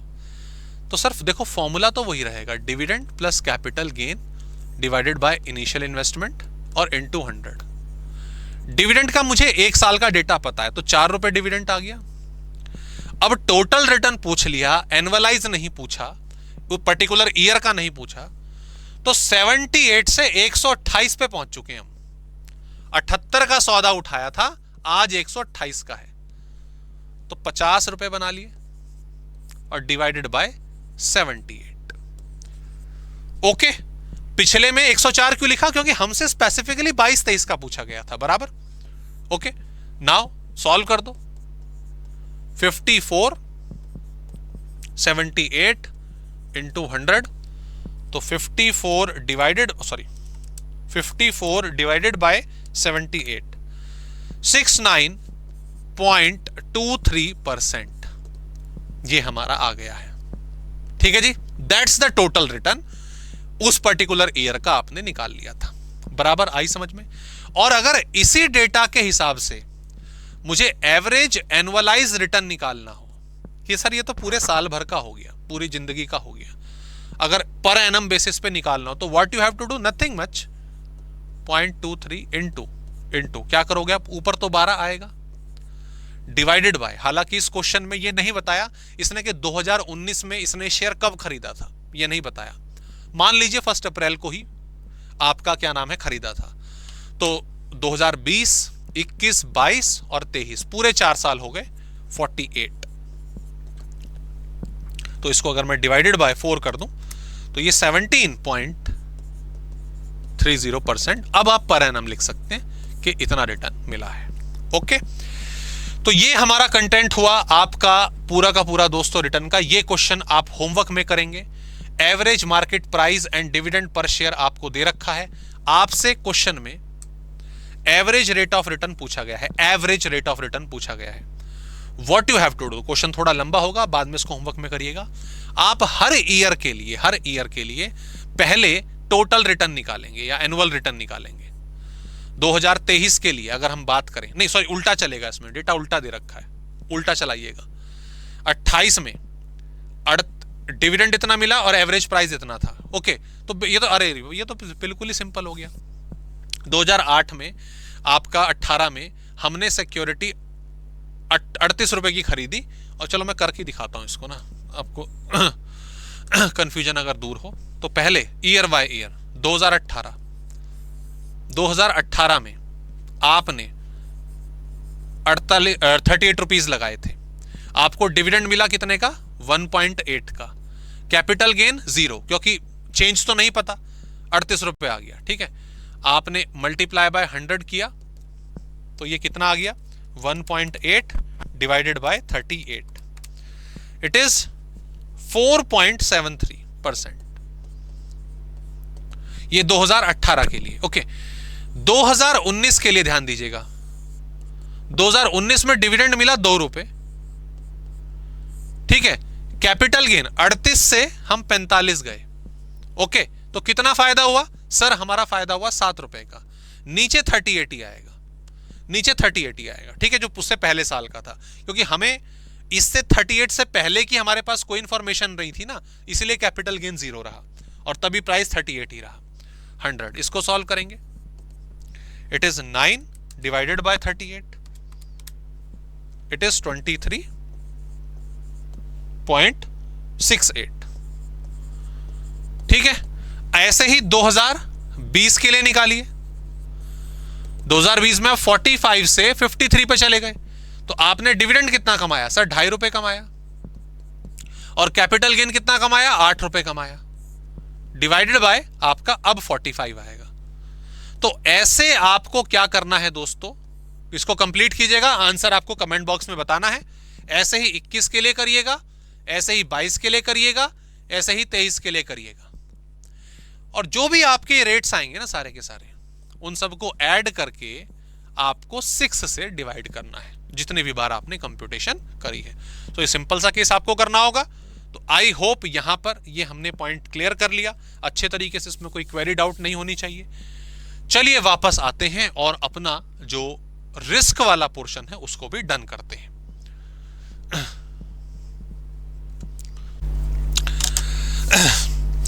तो आइए दोस्तों रिस्क की बात करते हैं। और भैया रिस्क है तो इश्क है, इश्क कहां पर है इसके बारे में जानेंगे, इश्क किसे कहते हैं ये भी जानेंगे, मतलब सिक्योरिटी के मायनों में। तो भाई वही जो 1 लाख रुपए से हमारा किस्सा शुरू हुआ था, आप बैंक जा रहे थे, मैं रास्ते में मिल गया, वहां नहीं अदानी पे चले जाइए, टाटा मोटर्स पे चले जाइए, मैंने बोला ज्यादा रिटर्न मिलेगा। जहां आपने सवाल करा कि सर पक्का मिलेगा, तो वो जो पक्का है वो थोड़ा सा धुंधला नजर आने लगा। तो जितना धुंधला नजर आएगा उतना रिस्क हमारा क्या है, ज्यादा है। कहने का मतलब जब हम किसी पर्टिकुलर इन्वेस्टमेंट की तरफ जा रहे हैं, उसमें पैसा इन्वेस्ट कर रहे हैं, और हम एक एक्सपेक्टेड रिटर्न लेके चल रहे हैं, जो हमने निकालना सीखा अभी कि भाई शेयर 2500 से 3500 का होगा या 3200 का होगा या नीचे चला जाएगा। तो ये जो वेरिएबिलिटी, ये जो सेंसिटिविटी हम जज कर रहे हैं एक सिक्योरिटी की, उस चीज को कहा जाता है हमारा क्या, रिस्क। ये वर्ड सिंपल सा है। अगर हम बात करें, risk is the variability of returns, जो हमने एक्सपेक्ट करें। हमने बोला ये सिक्योरिटी, भाई सीधी सी बात है, जैसे मैं बोल रहा हूं कि एक शेयर का प्राइस आपका 100 रुपए से बढ़कर भाई चला जाएगा 120 तक चला जाएगा, 20% रिटर्न दे देगा। अब इसमें वेरिएबिलिटी क्या है, ये घट के रह सकता है क्या इतना, ये बढ़ सकता है क्या इतना, कुछ भी हो सकता है ना। तो फोन उठाओगे अगर आप, फोन मैंने आपको मेन क्लासेस में मैं राय भी देता हूं कि भाई अपने पास फोन होना चाहिए, फोन तो सभी के पास होगा, ठीक है। एक मनी कंट्रोल ऐप जो है हमारे पास होनी चाहिए। तो मनी कंट्रोल ऐप डाउनलोड करना, हो सकता है आपके फोन में ऑलरेडी हो। तो इसमें जब आप किसी भी, बहुत सारी चीजें हैं, अभी 2-3 चीजें और मैं आपको उसके बारे में बताऊंगा। तो कोई भी शेयर जैसे आप ढूंढ लीजिए, ठीक है। ये अभी मेरे ऊपर, ये यहाँ पे अगर हम देखें, किसी को अदानी का नाम ही आ रहा पहले, तो चलो इसी को खोल लेते हैं, ठीक है। तो इस तरह से अदानी शेयर्स का जो अपना क्या नाम है, प्रोफाइल है, वो खुल जाएगा। ऐसे ही जब मैं इसके डेटा, इसके एनालिसिस में जाऊंगा ना, तो नीचे बहुत सारी चीजें, एक शेयर को खोलने बैठोगे पता नहीं क्या क्या चीजें पढ़ने को मिलेगी। तो देखो मैं थोड़ा सा आपकी तरफ कर देता हूं। शेयर प्राइस फोरकास्ट इस तरह से कुछ नीचे बना आएगा, और उस शेयर प्राइस फोरकास्ट में आप ऐसा ही डायग्राम देख रहे होगे कि एक स्पेसिफिक लाइन है। अरे भाई साहब, ये किसका कॉल आ गया, उठा लूं, चलो उठा लेता हूं, ठीक है। थोड़ा सा हेलो, हाँ जी जी जी, हाँ आ गई है, हो गया है, ठीक है ठीक है जी, ओके जी, मैं करता हूँ कॉल, ओके ठीक है। आपके कीमती समय के लिए शुक्रिया, ठीक है, कॉल आ गई थी। हाँ खैर, बहरहाल तो ये इस तरीके का डायग्राम आप यहाँ पे देख रहे होंगे, ठीक है। ये हर शेयर में आपको मिलेगा, आप जो पूरा का पूरा, बहुत अच्छा ऐप है ये, और बहुत सारे फैक्टर्स, फाइनेंशियल रेशियोज जो आपने सिलेबस में पढ़ोगे ना, वो उसमें देखने को मिलेंगे। तो ये इस तरीके का जो डायग्राम है, जो फॉरकास्ट है, ये आधा हरा दिखा रहा है, कुछ लाल दिखा रहा है, ये चीज क्या है, ये चीज हमारा रिस्क है कि भाई चांस जो है वेरिएबिलिटी के अप एंड डाउन हो सकते हैं, इसी को हम रिस्क कहते हैं। समझ आ गई बात, हाँ जी। अब जैसे अगर मैं बात करूं कि मान लो किसी कंट्री में इलेक्शन है, ठीक है। अब जैसे फॉर एग्जांपल अभी इलेक्शन, हमारे लोकसभा इलेक्शन हुए, तो मार्केट जो था हमारा वो 75,000 के आसपास था, ओके। तो ये था कि भाई ये गवर्नमेंट रिपीट होगी तो ये मार्केट 80,000 तक पहुंच जाएगा। लेकिन अगर गवर्नमेंट रिपीट नहीं होती, या जो एक्चुअल में हुआ, थोड़ा गठबंधन वाली सरकार हमारी, गवर्नमेंट रिपीट हुई पर गठबंधन वाली हुई, कोएलिशन गवर्नमेंट हुई, तो वेरिएशन आई ना। हम 75 से 80 लेके चल रहे थे, लेकिन 75 से 77 रह गया, बीच में 73 चला गया। तो ये जो अप्स एंड डाउन होते हैं, ये जो हमारी वेरिएबिलिटी होती है, ठीक है, इसी चीज को हम नाम देते हैं आपका क्या, रिस्क। ओके जी। अच्छा, रिस्क कितने तरीके के होते हैं, रिस्क 2 तरीके के होते हैं। एक्चुअली 2 तरीके के नहीं होते, 2 पार्ट्स में डिवाइड करे जाते हैं। एक होता है सिस्टमैटिक और एक होता है अनसिस्टमैटिक। कहने का मतलब, अगर मैं आपको समझाऊं कि अगर मैं रिस्क की थ्योरी पढ़ रहा हूं, तो ये टोटल रिस्क है, this is what total risk, यहां से लेके यहां तक पूरा का पूरा। इसमें कुछ सिस्टमैटिक रिस्क होता है और कुछ अनसिस्टमैटिक रिस्क होता है। What is this? Systematic risk is as a whole, और ये अनसिस्टमैटिक स्पेसिफिक होता है। स्पेसिफिक होता है, या तो सिक्योरिटी स्पेसिफिक होता है या इवन इंडस्ट्री स्पेसिफिक भी हो सकता है। दोनों का एग्जांपल देख लेते हैं। जैसे मान लीजिए भाई गवर्नमेंट के जैसे इलेक्शन हुए, अब इलेक्शन में गवर्नमेंट रिपीट होगी या गवर्नमेंट चेंज होगी, चाहे वो स्टेट का इलेक्शन हो या लोकसभा इलेक्शन हो, तो जो भी सरकार बनकर आएगी, जो भी इलेक्शन में चेंजेस होंगे, जो भी पॉलिटिकल चेंज होंगे, उसका असर पूरी की पूरी इंडस्ट्री पर पड़ेगा। रीसेंट एग्जांपल, जैसे मैं चलो इलेक्शन की बात कर रहे हैं तो पूरा करें, जैसे कोएलिशन गवर्नमेंट बनी है अभी रिसेंटली हमारी, ठीक है, इस बार के लोकसभा इलेक्शन में, उसमें आंध्र प्रदेश से, यहाँ पे जो बच्चे होंगे वो बताएंगे जो देख रहे हैं इस वीडियो को, जो टीडीपी वहां की गवर्नमेंट है वहां से सपोर्ट मिला। तो जैसे ही वहां से सपोर्ट मिला और पता चला वहां पर क्या नाम है आपका, वहां से मिनिस्टर जो है सेंटर में जाएंगे, अच्छा उनका लेवल रहेगा गवर्नमेंट में, तो इमीडिएटली जो ओवरऑल आंध्र प्रदेश मार्केट है वो बूम हुई, चाहे वो रियलिटी सेक्टर की बात हो, चाहे वो इंडस्ट्री सेक्टर की बात हो। तो उस पॉइंट का इंपैक्ट पूरे के पूरे एरिया पर पड़ा। ऐसे ही कल को आरबीआई मान लीजिए इंटरेस्ट रेट्स में फ्लक्चुएशन लेकर आती है, बहुत सुनते हैं ना हम स्टॉक मार्केट में कि आरबीआई की पॉलिसी, वो फेडरल अमेरिका वाले फेड बैंक की जो फेड पॉलिसी है उनके फेडरल सिस्टम की वो पॉलिसी, तो इंटरेस्ट रेट अगर कुछ चेंज होगा तो उसका असर ओवरऑल पड़ेगा। ज्योग्राफिकली, डेमोग्राफिकली कोई भी चेंजेस होते हैं, जैसे अगर मैं बात करूं कोविड के दौरान की बात करूं, तो कोविड ने किसी एक स्पेसिफिक इंडस्ट्री को अफेक्ट नहीं करा, उसने एज अ होल करा। तो जो भी कुछ, जैसे यूक्रेन वॉर चल रही है ना, उसकी वजह से पूरी इकोनॉमी जो है, पूरी कंट्रीज जो है, जो पूरी मार्केट है वो अफेक्ट होती है। That is called what? Systematic risk. और इसको अवॉइड नहीं किया जा सकता। इसे कोई भी इंडस्ट्री, कोई भी अपना मार्केट जो है, कोई भी अपनी कंपनी जो है, वो इसको अवॉइड नहीं कर सकती। इसको नॉन डाइवर्सिफिकल कहा जाता है। लेकिन दूसरी तरफ जो अनसिस्टमैटिक रिस्क होता है वो स्पेसिफिकली किसी इंडस्ट्री को या किसी कंपनी को अफेक्ट करता है। मैं इसका बड़ा सिंपल सा एग्जांपल देता हूं आपको। आजकल आप जान रहे हैं, रिसेंट अभी ये बिल्कुल एक्चुअल केस है, मैं आपको बता रहा हूं, जो ईवी का केस हुआ है आजकल, ठीक है ना, लोग ईवी को बहुत सपोर्ट कर रहे हैं। तो ईवी को लेकर कई कंपनीज अपने बिल्कुल एडी तक का जोड़ लगा रही है कि भाई हमें इस इंडस्ट्री में आगे बढ़ना है। एक मॉडल आता है हाइब्रिड मॉडल आपका व्हीकल्स में, जिसमें एक गाड़ी पेट्रोल से भी चल सकती है, ईवी से भी चल सकती है, ठीक है, पेट्रोल से भी और ईवी से भी चल सकती है। इंडिया में अगर करंटली मैं बात करूं, जो हाइब्रिड मॉडल की कार्स हैं वो तो एक एमजी जो मॉरिस गैरेज है उनकी कंपनी बनाती है, और एक हमारी जो टोयोटा है उनकी आपकी इनोवा आती है। ये दो कंपनियां बनाती हैं सिर्फ। हालांकि मारुति सुजुकी भी जो है वो भी बनाती है, बट ये बनाती नहीं है, ये टोयोटा से ही ले लेते हैं, ये इनसे कार ले लेते हैं और अपना जो छाप है वो लगा देते हैं। इन्विक्टो बेसिकली जो कंपनी का नाम, कार का नाम है, तो वो दोनों एक ही है, इनकी पुरानी दोस्ती चलती हुई आ रही है। इसके अलावा जो टाटा मोटर्स है वो नहीं बना रहे हैं हाइब्रिड वाले, महिंद्रा जो है वो नहीं बना रहे हैं, और जो होंडा वाले हैं वो नहीं बना रहे हैं, ठीक है। तो फिलहाल मैं इनमें से इसका नाम हटा देता हूं और इसका नाम हटा देता हूं। ये चारों कंपनियां इंडियन स्टॉक मार्केट में रजिस्टर्ड है। क्लियर? ये चारों इंडियन स्टॉक मार्केट में रजिस्टर्ड हैं। टोयोटा भी नहीं, टोयोटा है नहीं है, रुको, टोयोटा है नहीं, टोयोटा नहीं है, व्हाटएवर, जो कंसेप्ट मैं बताता हूं अभी, ठीक है। बाकी एज्यूम कर लो कि रजिस्टर्ड है। मारुति भी है, टाटा मोटर्स नहीं है, और आपका जो महिंद्रा है वो भी हाइब्रिड कार नहीं बना रहे हैं। अभी हुआ क्या, यूपी गवर्नमेंट ने, योगी जी ने अनाउंसमेंट कर दी कि हाइब्रिड कार खरीदने वालों का, जो भी हाइब्रिड कार खरीदेगा पेट्रोल प्लस ईवी, उनका रोड टैक्स बहुत माफ हो जाएगा। कुछ उन्होंने रोड टैक्स में बहुत भारी छूट दी है, जिससे एक गाड़ी पर 1-1.5 लाख रुपए तक सस्ती हो गई है गाड़ियां। जैसे ये खबर मार्केट में आई, जो मारुति का स्टॉक है वो तो ऊपर चला गया, इनके स्टॉक गिरने लग गए। ओके, तो ये जो पॉलिसी चेंज हुई है, that is the example of unsystematic risk. ये गवर्नमेंट ने जो बोला, स्पेसिफिकली जो पॉलिसी बोली, इससे ऑटोमोबाइल कंपनी जो है उन पर असर पड़ेगा। FMCG company, telecom company, metal company, उनका इससे क्या लेना देना? ये तो स्पेशली जो आपकी ऑटोमोबाइल कंपनी थी उस पर उसका असर पड़ा। तो ये चीज क्या है, दैट इज व्हाट आपका अनसिस्टमैटिक रिस्क, जो एक स्पेसिफिक इंडस्ट्री या बिजनेस को लेकर होता है। कोई नया कंपटीटर उठ गया है ना, तो सीधी सी बात है उसकी सेल ज्यादा होने लग गई, जैसे जियो एकदम से मार्केट में एंटर करा जब उसने, है ना, तो ये क्या है, नया कंपटीटर आ गया, बाकी कंपनी जो बाकी टेलीकॉम कंपनीज थी उनको सोच समझ के आगे कदम रखने पड़े। तो ये तमाम चीजें जो हैं ये अनसिस्टमैटिक रिस्क में आती हैं। सो ये एक्चुअली थ्योरी के लिए ये जानना बहुत ज्यादा जरूरी है।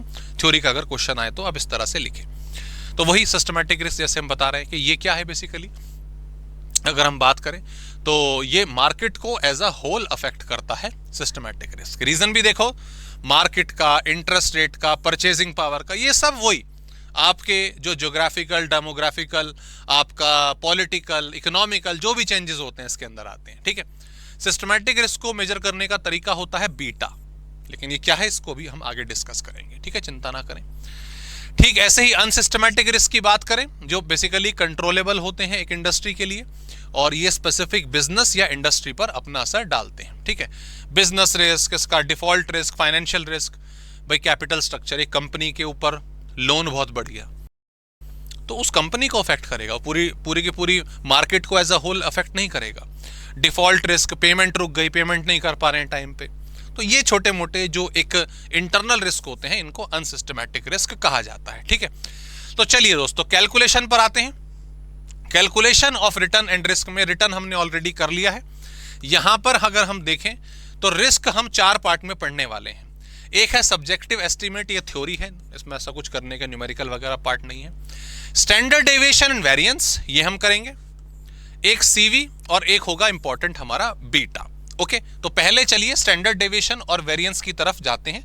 ये तो हम सारा का सारा अभी इससे पहले कर चुके हैं। Now calculation of measurement, I am moving towards the main topic that is our standard deviation and variance. मुझे ये बताइए, क्या ये शब्द पहले भी सुने हैं? ये जो शब्द हैं क्या ये आपने पहले भी कभी सुने? जरा मुझे बताइए। तो बिल्कुल सुने होंगे। जो स्टैटिस्टिक्स में 11th क्लास में आपने जो मेजर ऑफ डिस्पर्जन वाला टॉपिक था उसके अंदर आपने स्टैंडर्ड डेविएशन बखूबी करा होगा और एग्जाम में इसका अच्छा खासा क्वेश्चन हमारा आता था, ये हम जानते हैं। ओके, अब एक काम करते हैं, इसके फॉर्मूले पर जाने से पहले, इसके कंटेंट पर जाने से पहले आपको वापस 11th क्लास में ले चलते हैं और एक क्वेश्चन करके देखते हैं। ठीक है, तो आपको क्या है, एक्स दे दिया होता था कि एक्स दे रखा है। एक्स क्या है, बच्चों के मार्क्स दे रखे हैं। ठीक है, 11th क्लास चल पड़ी है हमारी। ठीक है, 10 मार्क्स आए, किसी के 20 मार्क्स आए, 30 मार्क्स आए, 40 मार्क्स आए, 50 मार्क्स आए। ठीक है, इसके अलावा हम यहाँ पे जो अपनी क्या नाम है फ्रीक्वेंसी है वो लिखी होती थी।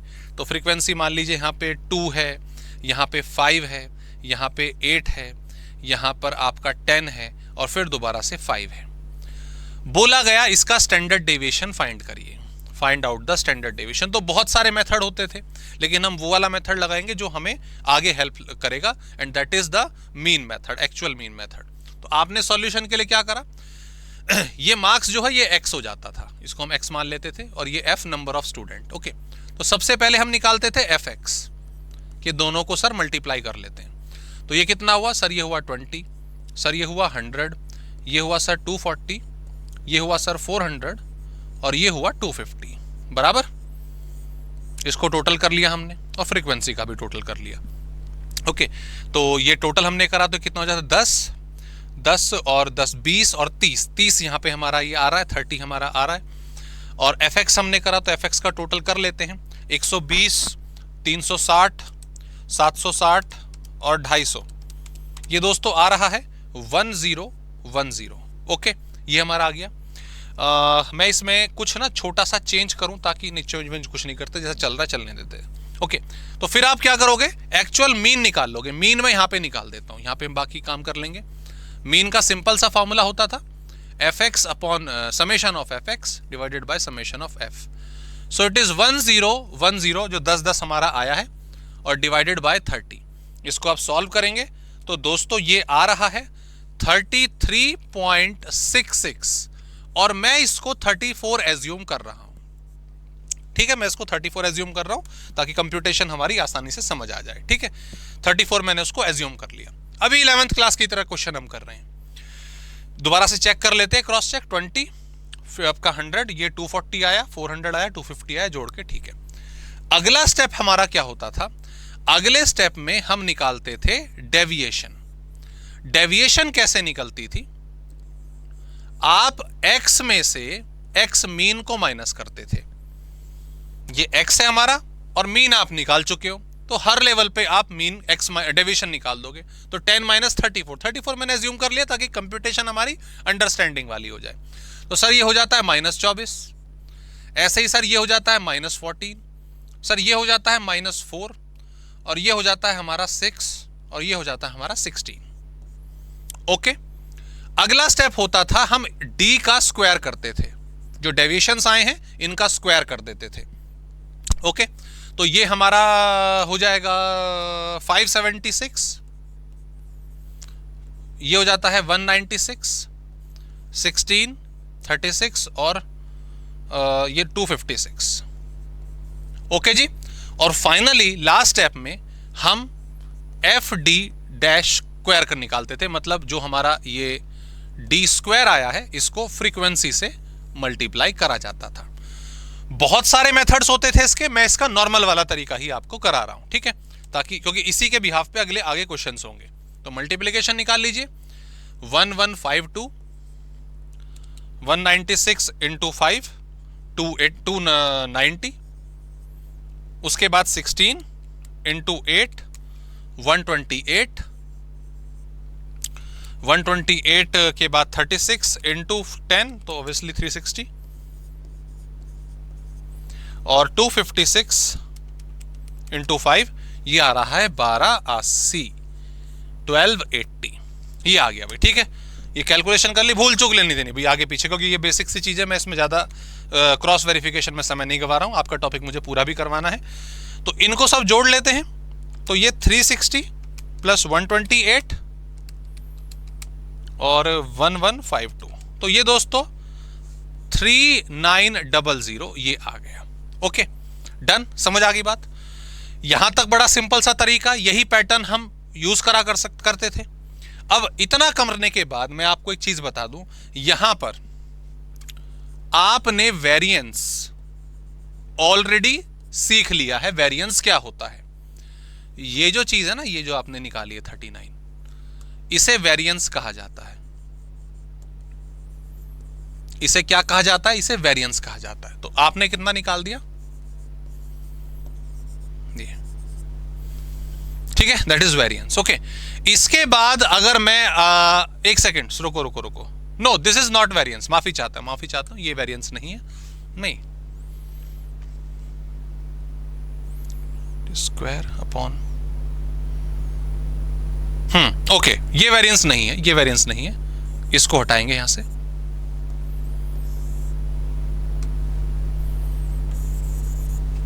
जो वेरिएंस है हमारा वो बाद में निकलेगा, पहले हम निकालेंगे स्टैंडर्ड डेविएशन। स्टैंडर्ड डेविएशन का फॉर्मूला दोस्तों ध्यान दीजिएगा, डायरेक्ट मेथड में समेशन एफ डी स्क्वायर, जो ये वैल्यू आपकी आई है, डिवाइडेड बाय समेशन एफ, ये हमारा रहेगा। क्लियर?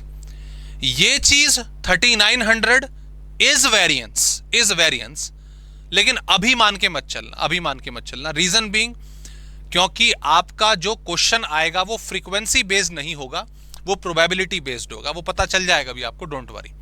ये फॉर्मूला हमारा आ गया, इसे हम सॉल्व करेंगे तो इट इज 3900 डिवाइडेड बाय 30 का होल स्क्वायर। ओके, तो यहां पर इसको सॉल्व करने पर जब मैंने इसको 30 से डिवाइड करा तो ये आ रहा है 130, और मैंने उसका स्क्वायर रूट करा तो 11.40, ये हमारा स्टैंडर्ड डेविएशन है। That is our standard deviation. Okay दोस्तों, ये चीज क्लियर है बिल्कुल। और वेरिएंस क्या होता है? वेरिएंस होता है स्टैंडर्ड डेविएशन का स्क्वायर। तो ये ऊपर जो भी आया है ना, इसका स्क्वायर कर देंगे हम, तो 11.4 मल्टीप्लाई बाय 11.4, 129.96,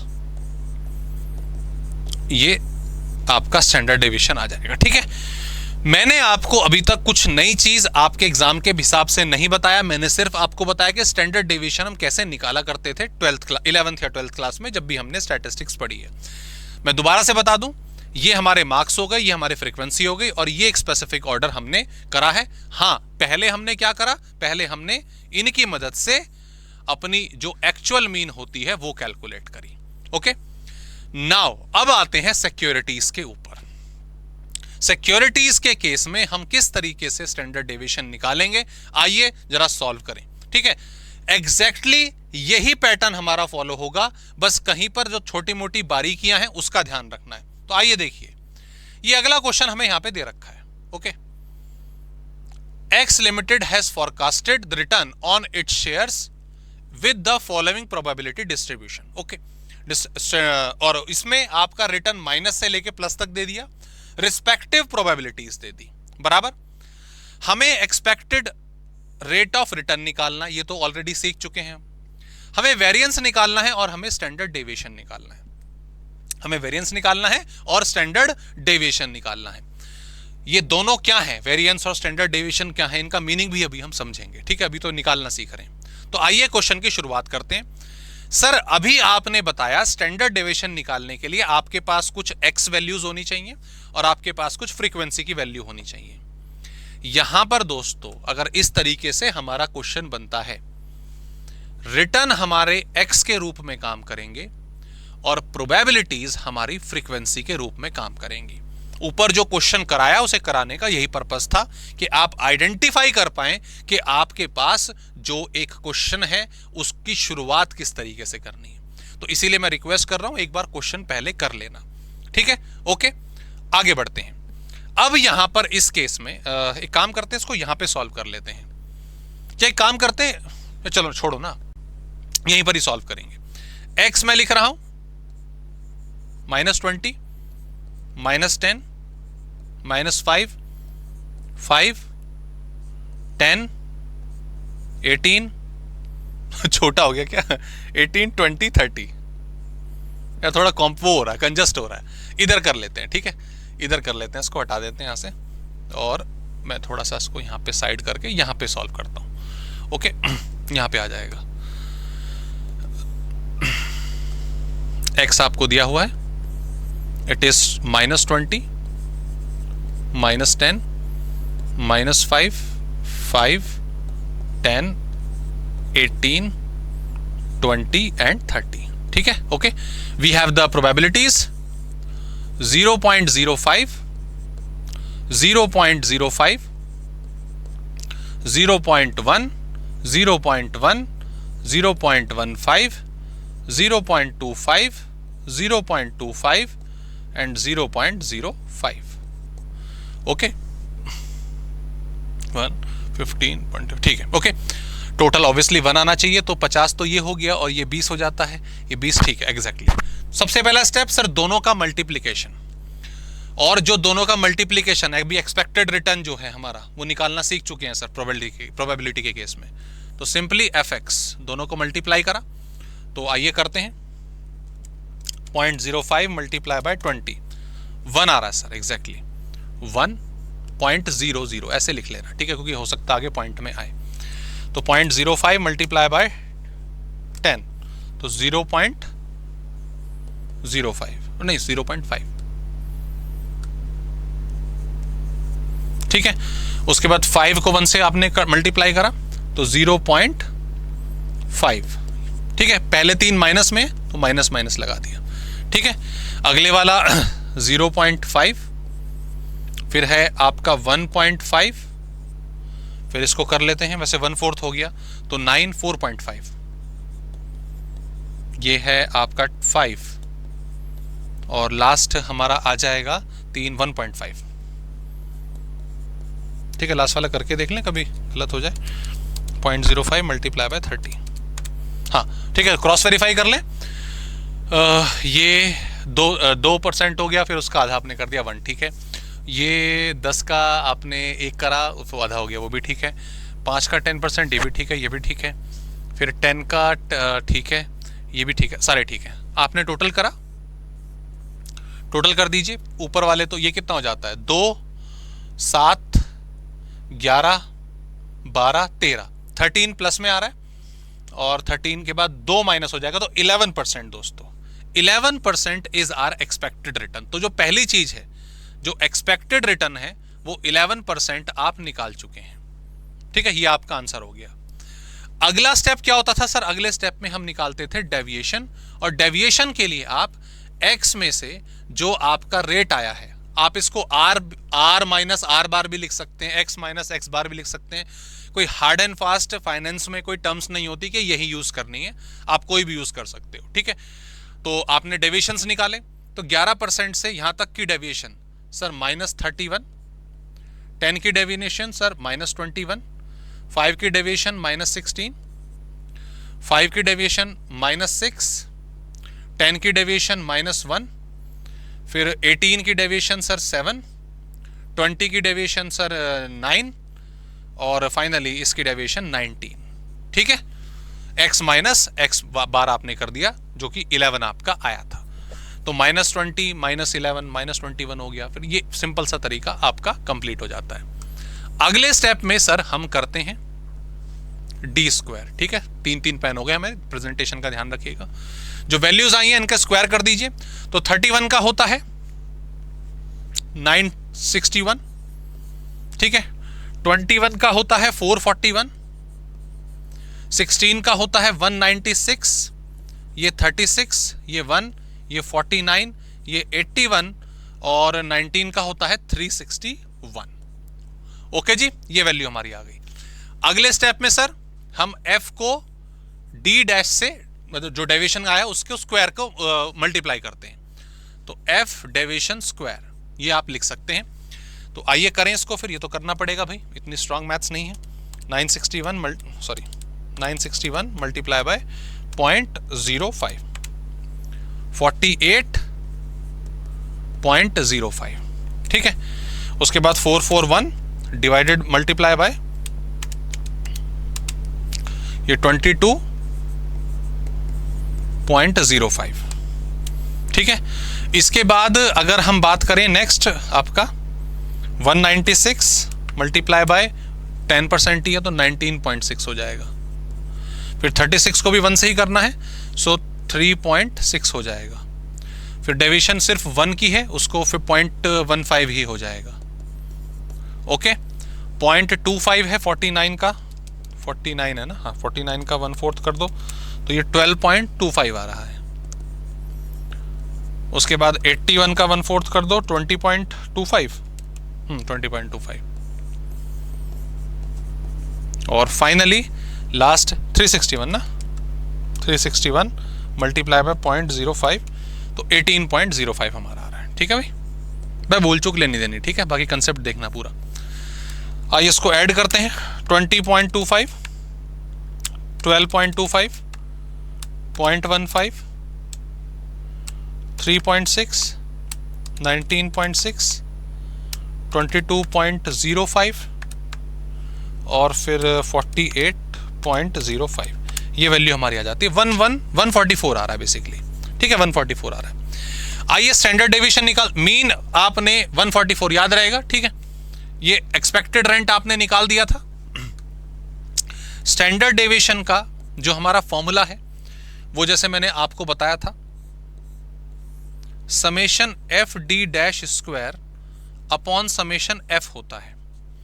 ओके, अब इसमें ऑब्जर्वेशन समझिएगा, ये 144 है, समेशन एफ कितना है? Summation F is total of frequency, तो वो 1 ही आएगा। तो इस वाले क्वेश्चन में समेशन एफ हमारा इररिलेवेंट हो गया। हमारा क्या हो गया? इररिलेवेंट हो गया। तो इट कम्स टू 12। और अगर मुझसे कोई पूछे कि भैया वेरिएंस कितना हुआ, तो सर वेरिएंस हुआ स्टैंडर्ड डेविएशन का स्क्वायर। तो ऑटोमेटिकली जब 12 का स्क्वायर करोगे तो वापस से 144 आ रहा है। तो तीनों चीजें आपने इसमें निकाल दी। माई पॉइंट इज देखो, जब पिछले वाले क्वेश्चन में ये यहां पर 144 आ रहा है, ये 3900 आ रहा था, इसमें ये वेरिएंस है लेकिन इसमें ये वेरिएंस नहीं था। रीजन बीइंग, देखो अगर फ्रीक्वेंसी का टोटल 1 आ रहा है तो 1 से डिवाइड करना इररिलेवेंट हो गया ना, तो ऑटोमेटिकली आप इसको भी वेरिएंस कह सकते हो, लेकिन ये एक्यूरेट नहीं है। एक्यूरेट आपका यही है, ये वाला 144 है, ये वाला नहीं है। सर ये क्या बात हुई, दोनों है तो 144। मैं स्टेप की बात कर रहा हूं, पूरा स्टेप आपको ऐसे ही करना है। मान लीजिए कोई क्वेश्चन आपका ऐसा आ गया जिसमें प्रोबेबिलिटी नहीं है, कुछ और चीज दे रखी हो, ऐसे कई क्वेश्चन बनते हैं, तो उसमें तो फ्रीक्वेंसी से डिवाइड करके दिखाना पड़ेगा ना। तो इसीलिए कभी भी हमेशा याद रखिएगा, डायरेक्टली इसको वेरिएंस मत कहिएगा। ये तभी होगा जब फ्रीक्वेंसी का टोटल 1 आ रहा है, जो सिर्फ प्रोबेबिलिटी के केस में होता है, बराबर। बहरहाल हमने यहां पर स्टैंडर्ड डेविएशन निकालना सीख लिया, हमने यहां पे वेरिएंस निकालना सीख लिया, एक्सपेक्टेड रेंट हम पहले ही निकाल चुके थे। सर ये ठीक है, लेकिन ये स्टैंडर्ड डेविएशन 12 आ रहा है, ये वेरिएशन 144 आ रहा है, ये क्या इंडिकेट कर रहे हैं? ये क्या इंडिकेट कर रहे हैं? ये इंडिकेट कर रहे हैं, याद रखिएगा, स्टैंडर्ड डेविएशन या वेरिएंस, इन दोनों में से जब भी, इन दोनों की ही वैल्यू अगर ज्यादा होती है तो सिक्योरिटी उतनी रिस्की होती है। और रिस्की से मेरा मतलब है उसमें वेरिएशंस ज्यादा होती हैं, और जितनी स्टैंडर्ड डेविएशन कम होगी उतना आपकी सिक्योरिटी कांस्टेंट, मतलब कंसिस्टेंसी उसकी ज्यादा होती है, उसमें ज्यादा वेरिएशन नहीं होती। अब सर ये जो 12 है ये ज्यादा है या कम है, आप ऐसे नहीं बता सकते, आपको कंपैरिजन करनी पड़ेगी। कंपैरिजन के लिए आपको डेटा में 2 सिक्योरिटी दे रखी होगी, एक दे रखा है x 12 स्टैंडर्ड डेविएशन और एक y दे रखा है 15। तो आप क्या कहोगे कि जो x है वो बेसिकली ज्यादा स्टेबल सिक्योरिटी है, उसमें ज्यादा प्राइस में वेरिएशन नहीं आती मार्केट के हिसाब से, लेकिन y का 15 है तो x के मुकाबले वो ज्यादा सेंसिटिव है। समझ आ गई बात? तो ये चीज क्लियर होनी चाहिए। हाँ जी सर। लेकिन जब समय बीता, एवोल्यूशन ऑफ स्टैटिस्टिक्स की बात कर रहे हैं कि भाई स्टार्टिंग में बोला गया कि स्टैंडर्ड डेविएशन या वेरिएंस जो है हमें वेरिएशंस को चेक करने का एक तरीका है, सेंसिटिविटी को चेक करने का तरीका है। तो कई राइटर इस पे समय रहते एक्सेप्ट नहीं करा इनको कि भाई यार ये थोड़ा सा ना मतलब ठीक नहीं बता रहा, कि कुछ ना कुछ वेरिएशन है, कुछ ना कुछ नतीजा अलग बता रहा है। तो इसीलिए इससे बढ़िया वेरिएशन को जज करने का एक और बढ़िया इजाद करा गया और उसे बोला गया कोफिशिएंट ऑफ वेरिएंस। उसे क्या बोला गया? Coefficient of variance. तो अगर कोफिशिएंट ऑफ वेरिएंस आपको एग्जाम में निकालने के लिए आ जाता है, बड़ा सिंपल, ऑलरेडी कर चुके हो, जो ऊपर आपने कंप्यूटेशन करी है ना, सारी एज इट इज करनी पड़ेगी, स्टैंडर्ड डेविएशन निकालना पड़ेगा। ओके, बिल्कुल ऐसे ही जैसे ऊपर करा। एक छोटा सा फॉर्मूला बस ऐड हो जाएगा, that is what? Standard deviation divided by mean into 100। Standard deviation divided by mean into 100। पिछले वाले क्वेश्चन में स्टैंडर्ड डेविएशन कितना था? 12 था जो हमने निकाला। 11 जो था आपका ये आ गया, और इनटू अगर हम करें 100 से तो इसको जरा निकाल दीजिए जो भी वैल्यू हमारी आती है। तो 12 डिवाइडेड बाय 11 और मल्टीप्लाई बाय 100। अरे अरे भाई क्या था? 12 डिवाइडेड बाय 11 मल्टीप्लाई बाय 100। तो ये 109.09% हमारा ये आ रहा है। और ये जो सिक्योरिटी ऊपर आपने एनालाइज करी है ना, ये 109% तक वॉलेटाइल है। जो तो रैंडम डेटा था, ये 109% तक वॉलेटाइल है, मतलब भयंकर तरीके से इसमें आप वेरिएशन देख सकते हैं। और वो डेटा अगर आप देखोगे तो ये आपको पता चल जाएगा। -20 से लेकर 30 तक 50% का रिटर्न एक्सपेक्ट। यार किसी सिक्योरिटी को आप एनालाइज करोगे, आज सिक्योरिटी की जी आज ये 1 साल के अंदर या तो 10% टूट जाएगी या 15% बढ़ जाएगी, इतना ही तो वेरिएशन देखोगे ना। ये वेरिएशन 50% तक का दिखा रहा है, जो बहुत ज्यादा होता है, इसीलिए वेरिएशन इसकी ज्यादा है। खैर हमें इस पे कमेंट नहीं करना, हमें तो खाली निकालना था। ओके, तो इस तरीके से कैलकुलेट होगा। आई होप आपको ये पूरा का पूरा प्रोसेस समझ आया। यही फॉलो करना, मेरी हाथ जोड़ के विनती है। फाइनेंस में आपके मेथडोलॉजी राइटर्स की अलग अलग पहलू से अलग अलग तरीके से होती है, लेकिन जो मैंने आपको बताया ये आपका कभी फेल नहीं होने वाला, इसी तरीके से होगा जो फॉर्मूला मैंने बताया। एक ये क्वेश्चन याद रखना है 11th क्लास वाला, एक ये याद रखना है, इसके अलावा और कुछ सेपरेटली अलग से आपको मेथडोलॉजी अप्लाई करने की जरूरत नहीं पड़ेगी। बराबर, डन। उम्मीद करता हूं ये चीज क्लियर हुई। अब जैसे ये क्वेश्चन है, ये पूछा हुआ है यहाँ पे, हालांकि ये मॉड्यूल में है लेकिन कोई लॉजिक नहीं था इस क्वेश्चन को पूछने का। ये पूछ रहा है जी 2 सिक्योरिटी हैं, उनका डेटा हमारा ये है, 1 साल का डेटा दे रखा है, हमें ऊपर वाले पे कमेंट करना है। अब या तो इस क्वेश्चन में कोफिशिएंट ऑफ वेरिएंस देते ही नहीं, कोफिशिएंट ऑफ वेरिएंस नहीं देना चाहिए था क्वेश्चन को अच्छा बनाने के लिए, तो हम क्या कहते, एक्सपेक्टेड रिटर्न जो है सिक्योरिटी ए का 8% है, सिक्योरिटी बी का 24% है, तो सिक्योरिटी बी बहुत अच्छी है, 24% फालतू, मतलब ये 8 के मुकाबले 24 कौन नहीं लेना चाहेगा। लेकिन स्टैंडर्ड डेविएशन इसका 0.06 आ रहा है, इसका 0.08 आ रहा है, तो हमें किस में इन्वेस्ट करना चाहिए, हमें किस में इन्वेस्ट करना चाहिए आपसे पूछेगा, तो उस पर आप बताओगे। सीवी दे दिया, क्वेश्चन बेकार कर दिया। पहले हम इसमें क्या करेंगे कि जी अपना सीवी निकालेंगे, तो सीवी का फिर फॉर्मूला लगाते आप कि standard deviation upon mean into 100, इसके लिए भी यही लगाते, और फिर अपना निकालते कि जी ये कोफिशिएंट ऑफ वेरिएंस आ रहा है, और उसके बिहाफ पे हम सलाह देते कि इसमें लगाओ पैसा, राइट। सीवी जिसका कम होगा, मैंने बोला ना वैल्यू जितनी कम होगी सीवी की, स्टैंडर्ड डेविएशन की, वो सिक्योरिटी उतनी ज्यादा सेफ है, मतलब उसमें वेरिएशंस ज्यादा नहीं है। तो यहां पे 33 वाला ये ठीक है भैया, सी में लगाओ पैसे, ये सेफ है। लगाने वाले की मर्जी है, खैर वो तो हमें तो अपनी राय देनी है, उसका मन करे तू ए में लगा भाई, हम क्या क्या बोले, है ना। बट सीवी जो है वो बेस्ट मेजर हो जाता है मेजर करने के लिए कि किस में हमें लगाना है। ओके जी, डन। आगे बढ़ते हैं, अब आगे बढ़ते हैं, और अगला जो हमारा यहां पे कंटेंट आ रहा है दैट इज बीटा। ये क्या है बीटा, ये बड़ी ही प्यारी चीज है, और आज के टाइम पे दोस्तों अगर हम प्रेजेंट की बात करें, बीटा का इस्तेमाल वेरिएशंस के लिए, वेरिएशंस को जज करने के लिए, चेक करने के लिए ज्यादा होता है। Standard deviation, coefficient of variance, इनकी भी महत्वता है, लेकिन over the period of time जैसे जैसे फंडामेंटल्स ने, टेक्निकल एनालिसिस ने अपने आप को मतलब मॉडर्नाइज करा है, डेवलप करा है, तो बीटा समहाउ सबसे ज्यादा इस्तेमाल होता है अपने शेयर्स को, सिक्योरिटीज को इवेलुएट करने के लिए। तो खोल लो, है ना, ये अपना कोई भी मनी कंट्रोल अगर हाथ में है देख सकते हो, या अभी मैं आपको दिखाता हूं, जैसे वही पहले अदानी की बात कर लेते हैं, तो अभी देखना बाद में चेक करना, ये चीज है ना बेसिक सी जो मैंने आपको बताई। तो जब आप किसी भी, जैसे मैंने वही अदानी का दोबारा से खोला हुआ है 2984, 16 रुपए चढ़ के आज बंद हुआ है, ठीक है, बाजार बंद हो चुका है, अभी मेरी क्लास जब आपकी बना रहा हूं, तो इसमें ना देखो जब की स्टैटिस्टिक्स आ रही है तो नीचे बीटा दे रखा है इसका 2.04, कितना दे रखा है, 2.04 दे रखा है अदानी का, अदानी साहब का 2.04। और याद रखिएगा ये सिस्टमैटिक रिस्क जो इंडस्ट्री, जो एज अ होल जब मार्केट आपकी चेंज होती है उसको मेजर करने के लिए होता है। तो अदानी का कितना दे रखा, कैसे मेजर होगी बताता हूं, मैं समझाता हूं पहले। 2.04, ठीक है। चलो और कोई कंपनी देखें, और कोई कंपनी का CDSL, जो हमारी कंपनी है CDSL, आप बेसिकली जब हम शेयर्स खरीदते हैं, आप खरीदे मैं खरीदे, तो हमारा जो रिकॉर्ड्स है वो CDSL मेंटेन करती है। तो ये आपने बिजनेस स्टडीज में पढ़ा होगा।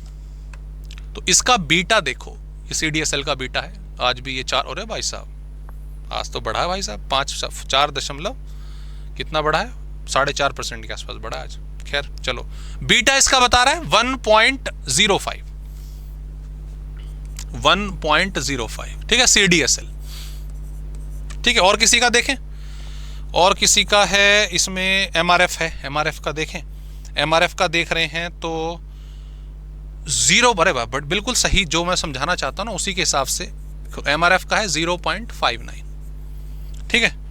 एक माइनस वाला दिख जाए यार कोई, तो आपका सारा कंसेप्ट क्लियर हो जाए। अभी सजलॉन का खोलूं, सजलॉन का यार अभी पिछले टाइम में बढ़ा ही है लगातार ना, तो उसका नेगेटिव नहीं होगा, किसी का मैं देख रहा हूँ नेगेटिव वाला मिल जाए कोई, ऐसे पता नहीं चलेगा। एक ये पोपट सी कंपनी है, नहीं इसका भी प्लस में ही दिखा रहा है। रिवर्स होना बहुत, नेगेटिव होना बहुत मुश्किल होता है। देखो चलो मैं लास्ट चेक कर लेता हूँ कोई भी रैंडमली। अपोलो टायर्स चेक कर लेते हैं। अपोलो टायर्स का 0.95 है। चलो इसको समझते हैं। ओके, बहरहाल तो ये जो चीज़ें हमारे सामने, अदानी हमें दे रखा है अपना 2.04 और ये CDSL दे रखा है 1.05 और ये MRF 0.59। So this is sensitivity. ये क्या है? सेंसिटिविटी है, बराबर इस शेयर की बीटा जो मेजर करता है। ये सेंसिटिविटी, अदानी की ये जो सेंसिटिविटी है, ये विद रिलेशन टू मार्केट है, विद रिलेशन टू मार्केट है, तभी सिस्टमैटिक रिस्क है। सिस्टमैटिक रिस्क क्या था? एज अ होल, जो पूरे मार्केट को अफेक्ट करेगा। तो अदानी की ये सेंसिटिविटी टू द मार्केट है, CDSL की ये सेंसिटिविटी टू द मार्केट है, MRF की ये सेंसिटिविटी टू द मार्केट है। मतलब कल को अगर हम ये कहें बाजार में 10% वृद्धि की आशंका है, 10% मार्केट बढ़ेगा कल, 10% मार्केट बढ़ेगा ऊपर की तरफ साइन, तो अदानी साहब जो है 20.4 से बढ़ेंगे, 20.4% से बढ़ेंगे।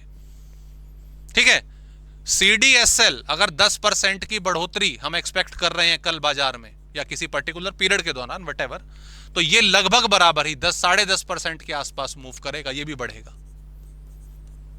ओके, 0.59 अगर 10% की ग्रोथ मैं कर रहा हूं, एक स्पेसिफिक ड्यूरेशन में जज कर रहा हूं, तो जो MRF है वो 5.9% बढ़ेगा। ये बीटा हमें इंडिकेटर देता है ना? अच्छा लग रहा है ना? बढ़ेगा 10% तो 20 बढ़ेगा। इसका रिवर्स भी होता है।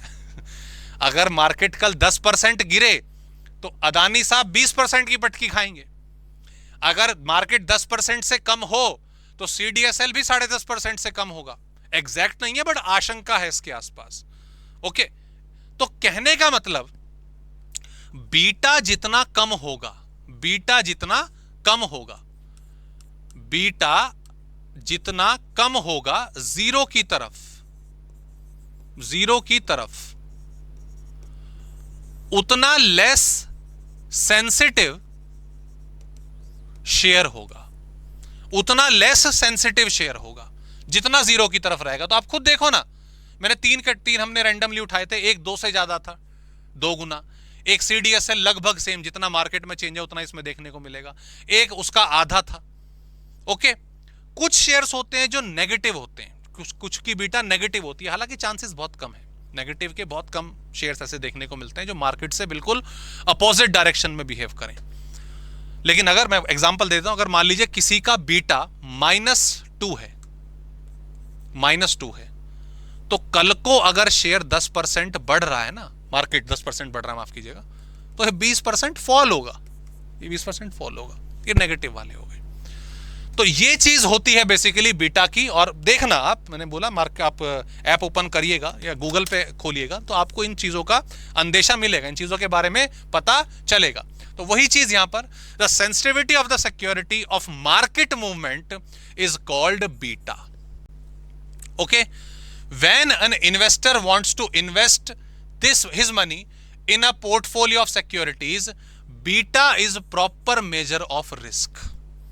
और ये सिस्टमैटिक मार्केट से रिलेट करता है। अच्छा, एक चीज और मैं आपको बता दूं, मैंने जो एग्जांपल आपको दिया, ये 2.4 किसका है? ये 2.5 अदानी का है, एक पर्टिकुलर फर्म का है ना, पर्टिकुलर कंपनी का है। ये 1.05 CDSL का है, किसी पर्टिकुलर ऑर्गेनाइजेशन का है। ऐसे कंबाइंड बीटा ना इंडस्ट्रीज का भी होता है कि भाई अदानी जो है, मैं फॉर एग्जांपल जैसे MRF की बात करता हूं, तो MRF तो टायर है ना, उसका 0.59 का बीटा है।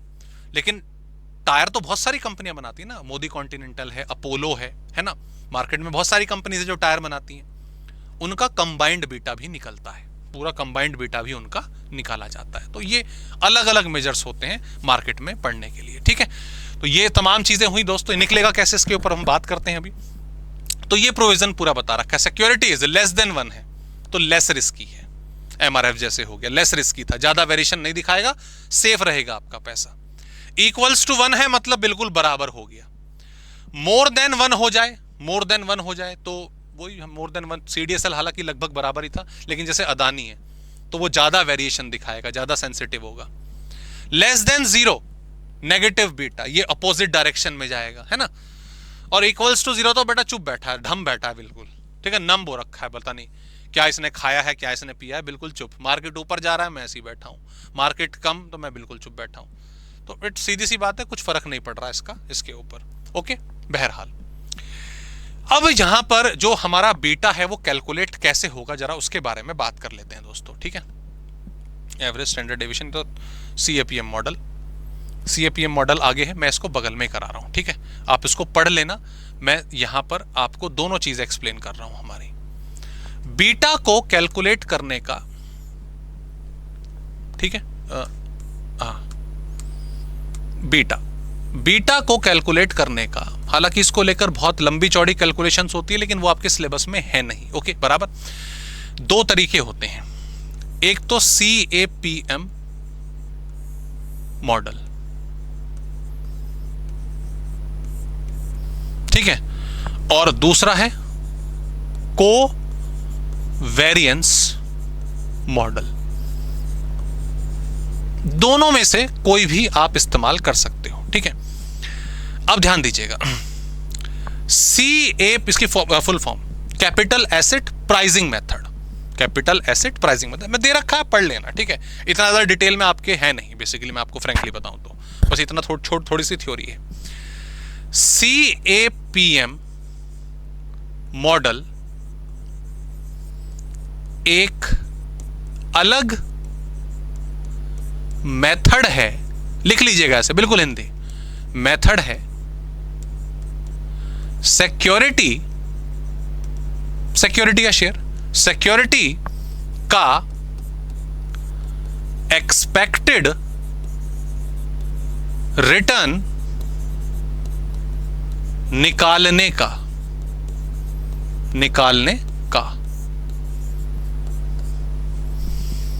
समझिए,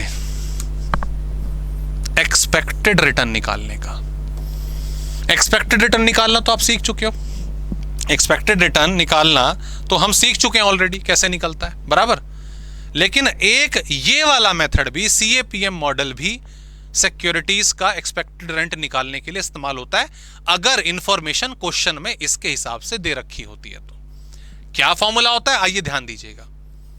फॉर्मूला होता है एक्सपेक्टेड रिटर्न, S लिख रहा हूं मैं, expected return of security is equals to RF plus beta. Okay, RM minus RF, ये बड़ा सिंपल सा फॉर्मूला आप लगाते हैं। ये सब क्या है, देखो, ये तो एक्सपेक्टेड रिटर्न है। RF होता है रिस्क फ्री रिटर्न। क्या होता है, रिस्क फ्री रिटर्न। जो बैंक में, FDs में, सेविंग्स वगैरह में मिलता है उसे रिस्क फ्री रिटर्न कहते हैं। FD होता है ना, FD करा दी, कुछ भी हो जाए दुनिया में बैंक इतना ब्याज देगा ही देगा, रिस्क फ्री रिटर्न बैंक की FDs का। डिबेंचर में भी मिलता है, लेकिन डिबेंचर में कल को कंपनी बंद हो गई या कुछ फंड्स की शॉर्टेज आ गई तो कहां डिबेंचर का पैसा ही मिलता है ना। तो रिस्क फ्री रिटर्न बैंक का FD वाला, एक तरह से क्वेश्चन में गिवन होगा। तो एक सिक्योरिटी की इतनी जिम्मेदारी, आप 1 लाख रुपए बैंक में जमा कराने जा रहे थे, मैंने बोला अदानी जी में लगा दो या रिलायंस में लगा दो, टाटा मोटर्स में लगा दो, तो उस कंपनी की इतनी जिम्मेदारी तो बनती है कि रिस्क फ्री रिटर्न तो भाई कमा के देइयो। हम बैंक में जमा कराते 7% मिलता, कंपनी ने दिया 4%। अरे भैया कौन सी कंपनी है, आपसे 4% की उम्मीद लेकर आए थे क्या हम, तो इतना तो कमा के देना। प्लस बी क्या है, beta, risk factor of the market, है ना। ये RM क्या है, ये है रिटर्न ऑफ मार्केट, जो मार्केट नॉर्मली दे रहा है कमाकर, जो मार्केट नॉर्मली कमाकर दे रहा है या देने की उम्मीद है। ओके, तो ध्यान दीजिएगा, अगर मैं रिस्क मार्केट वाले, माफ कीजिएगा, मार्केट के रिटर्न से रिस्क फ्री रिटर्न माइनस कर देता हूं। अब सोचो, ये रिस्क फ्री रिटर्न मान लीजिए 7% था और ये कितना है, मान लीजिए 12%। हमें मार्केट में 7%, हमें फ्री में 7% मिलता, लेकिन मार्केट हमें 12% कमा के दे रही है। तो इसीलिए पता है इसको क्या कहा जाता है, प्रीमियम। जो माइनस करके 5 आएगा ना, इसको प्रीमियम कहा जाता है, मार्केट प्रीमियम कहा जाता है। ये अच्छा है हमारे लिए। तो किसी भी सिक्योरिटीज का ये डेटा, ये फॉर्मूला लग जाएगा, बीटा की वैल्यू यहां पे पुट हो जाएगी और एक्सपेक्टेड रिटर्न आपका कैलकुलेट हो जाएगा। अब सवाल उठता है, सर आप तो ये बीटा का फॉर्मूला बताने वाले थे, ये गिवन कैसे होगा? ये फॉर्मूला मैंने इसलिए लिखवाया, हो सकता है क्वेश्चन में आपको एक्सपेक्टेड रिटर्न दे दे, तो उसकी वैल्यू पुट कर देना, इसकी वैल्यू पुट कर देना, इनकी वैल्यू पुट कर देना, मैथ्स का इस्तेमाल करके बीटा निकल सकता है। ओके, अगर बीटा गिवन है, आपसे एक्सपेक्टेड रिटर्न क्वेश्चन में पूछ ले, तो ये वाला फॉर्मूला लग जाएगा, स्ट्रेट फॉरवर्ड। अभी करेंगे इसका न्यूमेरिकल, ठीक है। दूसरा अगर मैं बात करूं, जो बीटा निकालने का मेथड है वो है कोवेरिएंस मॉडल का। कोवेरिएंस मॉडल आपके, इसका फॉर्मूला होता है डायरेक्ट कोवेरिएंस, अरे भाई, कोवेरिएंस मॉडल में कैलकुलेशन बहुत लंबी होती है, लंबी चौड़ी होती है, लेकिन आपके मॉड्यूल में सिर्फ डायरेक्टली फॉर्मूला दे रखा है, कोई कंप्यूटेशन उसके अंदर नहीं बताई गई है। तो हम ये मान के चलेंगे, हम मॉड्यूल के हिसाब से चलेंगे कि कोवेरिएंस आपको हो सकता है क्वेश्चन में ऑलरेडी गिवन करे। कैलकुलेट करने के लिए बहुत लंबी सीरीज होती है, वो फाइनल में है, वो इंटर में नहीं है। ओके, तो हमें सिंपल सा जो बेसिक फॉर्मूला है वो इस्तेमाल क्या करना है, it is covariance, COV, of security and market. Covariance हमेशा दो डेटा के बीच में निकलता है, कोरिलेशन की तरह, तो उसकी वैल्यू गिवन होगी, यहां पुट हो जाएगा। ओके, नीचे आएगा standard deviation, standard deviation of market का square, standard deviation of market का स्क्वायर आएगा, एक तरह से कह लीजिए वेरिएंस ऑफ मार्केट, है ना। तो उसकी वैल्यू पुट होगी, सिक्योरिटी की नहीं, ये बीटा आप किसी सिक्योरिटी का निकाल रहे हो, लेकिन यहां पर मार्केट का स्टैंडर्ड डेविएशन आएगा। ओके, और अगर मान लीजिए आपको कोवेरिएंस भी क्वेश्चन में नहीं दिया हुआ है, तो उसका फॉर्मूला होता है R is correlation, R is correlation of security and market into standard deviation of security into standard deviation of market divided bye same standard deviation का स्क्वायर। बेसिकली जो ये म्यू है, जो आधा न है, ये स्टैंडर्ड डेविएशन के लिए डिनोट होता है, तो उसमें कंफ्यूज नहीं होना। ये डायरेक्ट फॉर्मूला हमें हमारे मॉड्यूल में दे रखा है, इसके अलावा एज सच और कुछ कंप्यूटेशन अलग से करने की जरूरत हमें नहीं है। ठीक है, डन। आइए क्वेश्चन पर आते हैं, क्वेश्चन पर आते हैं। देखिए जैसे ये वाला आ गया, from the following data compute the beta of the security. Beta of the security x, ठीक है, एक्स सिक्योरिटी है, उसका स्टैंडर्ड डेविएशन दे रखा है, मार्केट का स्टैंडर्ड डेविएशन दे रखा है, और कोरिलेशन दे रखा है मार्केट का और सिक्योरिटी का। तो we know the formula sir, beta is covariance of security and market divided by standard deviation of market का स्क्वायर। तो कोवेरिएंस कैसे निकलेगा सर, कोरिलेशन एक्स और एम का into standard deviation of X का into standard deviation of M का divided by standard deviation of market का square. Nothing, you just have to remember the formulas, nothing else. बराबर। आइए value put कर देते हैं, तो ये कितना हो जाता है हमारा, आर हमारा कितना है 0.75 72 इनटू आपका 12 एंड 9 डिवाइडेड बाय 9 का स्क्वायर। तो you have to solve it. Beta आपका आ जाएगा 12 into 9 108 multiply by 0.72 and divided by 81। So it's, एक सेकेंड, कुछ गलत करा मैंने, 108 multiply by 0.72 and divided by 81, so it comes to 0.96। 0.96, that's it, ये बीटा आ गया। Done, clear. आगे बढ़े। ये क्वेश्चन तो सिंपल है, इसमें मैं भी आता हूं बाद में, पहले मैं CAPM का भी एक क्वेश्चन करा दूं। ये देखो फॉर्मूला आ गया, देखो ये आ गया यहाँ पे, ठीक है। ये कुछ क्वेश्चंस दिए मैंने, ये होमवर्क में आपको अटेम्प्ट करने हैं, देखते हैं कितने बच्चे कर पाते हैं, कितने भेजेंगे मुझे, ठीक है, क्योंकि हमें जो कंटेंट था वो कवर करना था। प्रैक्टिस करने के लिए मैंने आपको कुछ क्वेश्चंस दीजिए, कुछ काफी हद तक हमने क्लास में भी करे। जैसे ये वाला क्वेश्चन है, देखिए, from the following information is given, security of beta given है, रिस्क फ्री गिवन है, एक्सपेक्टेड मार्केट रेट गिवन है। तो हमें सिक्योरिटी का एक्सपेक्टेड रेट ऑफ रिटर्न निकालना है। तो ठीक है, expected rate of return sir हमने वो पहले भी निकालना सीखा था, लेकिन डेटा को देख के साफ पता चल रहा है रिस्क फ्री रिटर्न है, बीटा है, यहां पे CAPM मॉडल लगेगा। So as per CAPM model, expected return of security is equals to risk free return plus beta, market का रिटर्न और risk free return. Risk free return कितना है? 4% मात्र। बीटा कितना है सर? 1.2। मार्केट प्रीमियम कितना है? 12 में से 4 माइनस कर दो या पुट कर लेना, चॉइस है आपकी, 8 आ गया। तो 8 इंटू 1.2 9.6, 9.6 प्लस 4 13.6%। बराबर। इसके अलावा और एज सच आपको कुछ करने की जरूरत नहीं है। ये हमने पूरा का पूरा जो पैटर्न है दोस्तों कवर करा।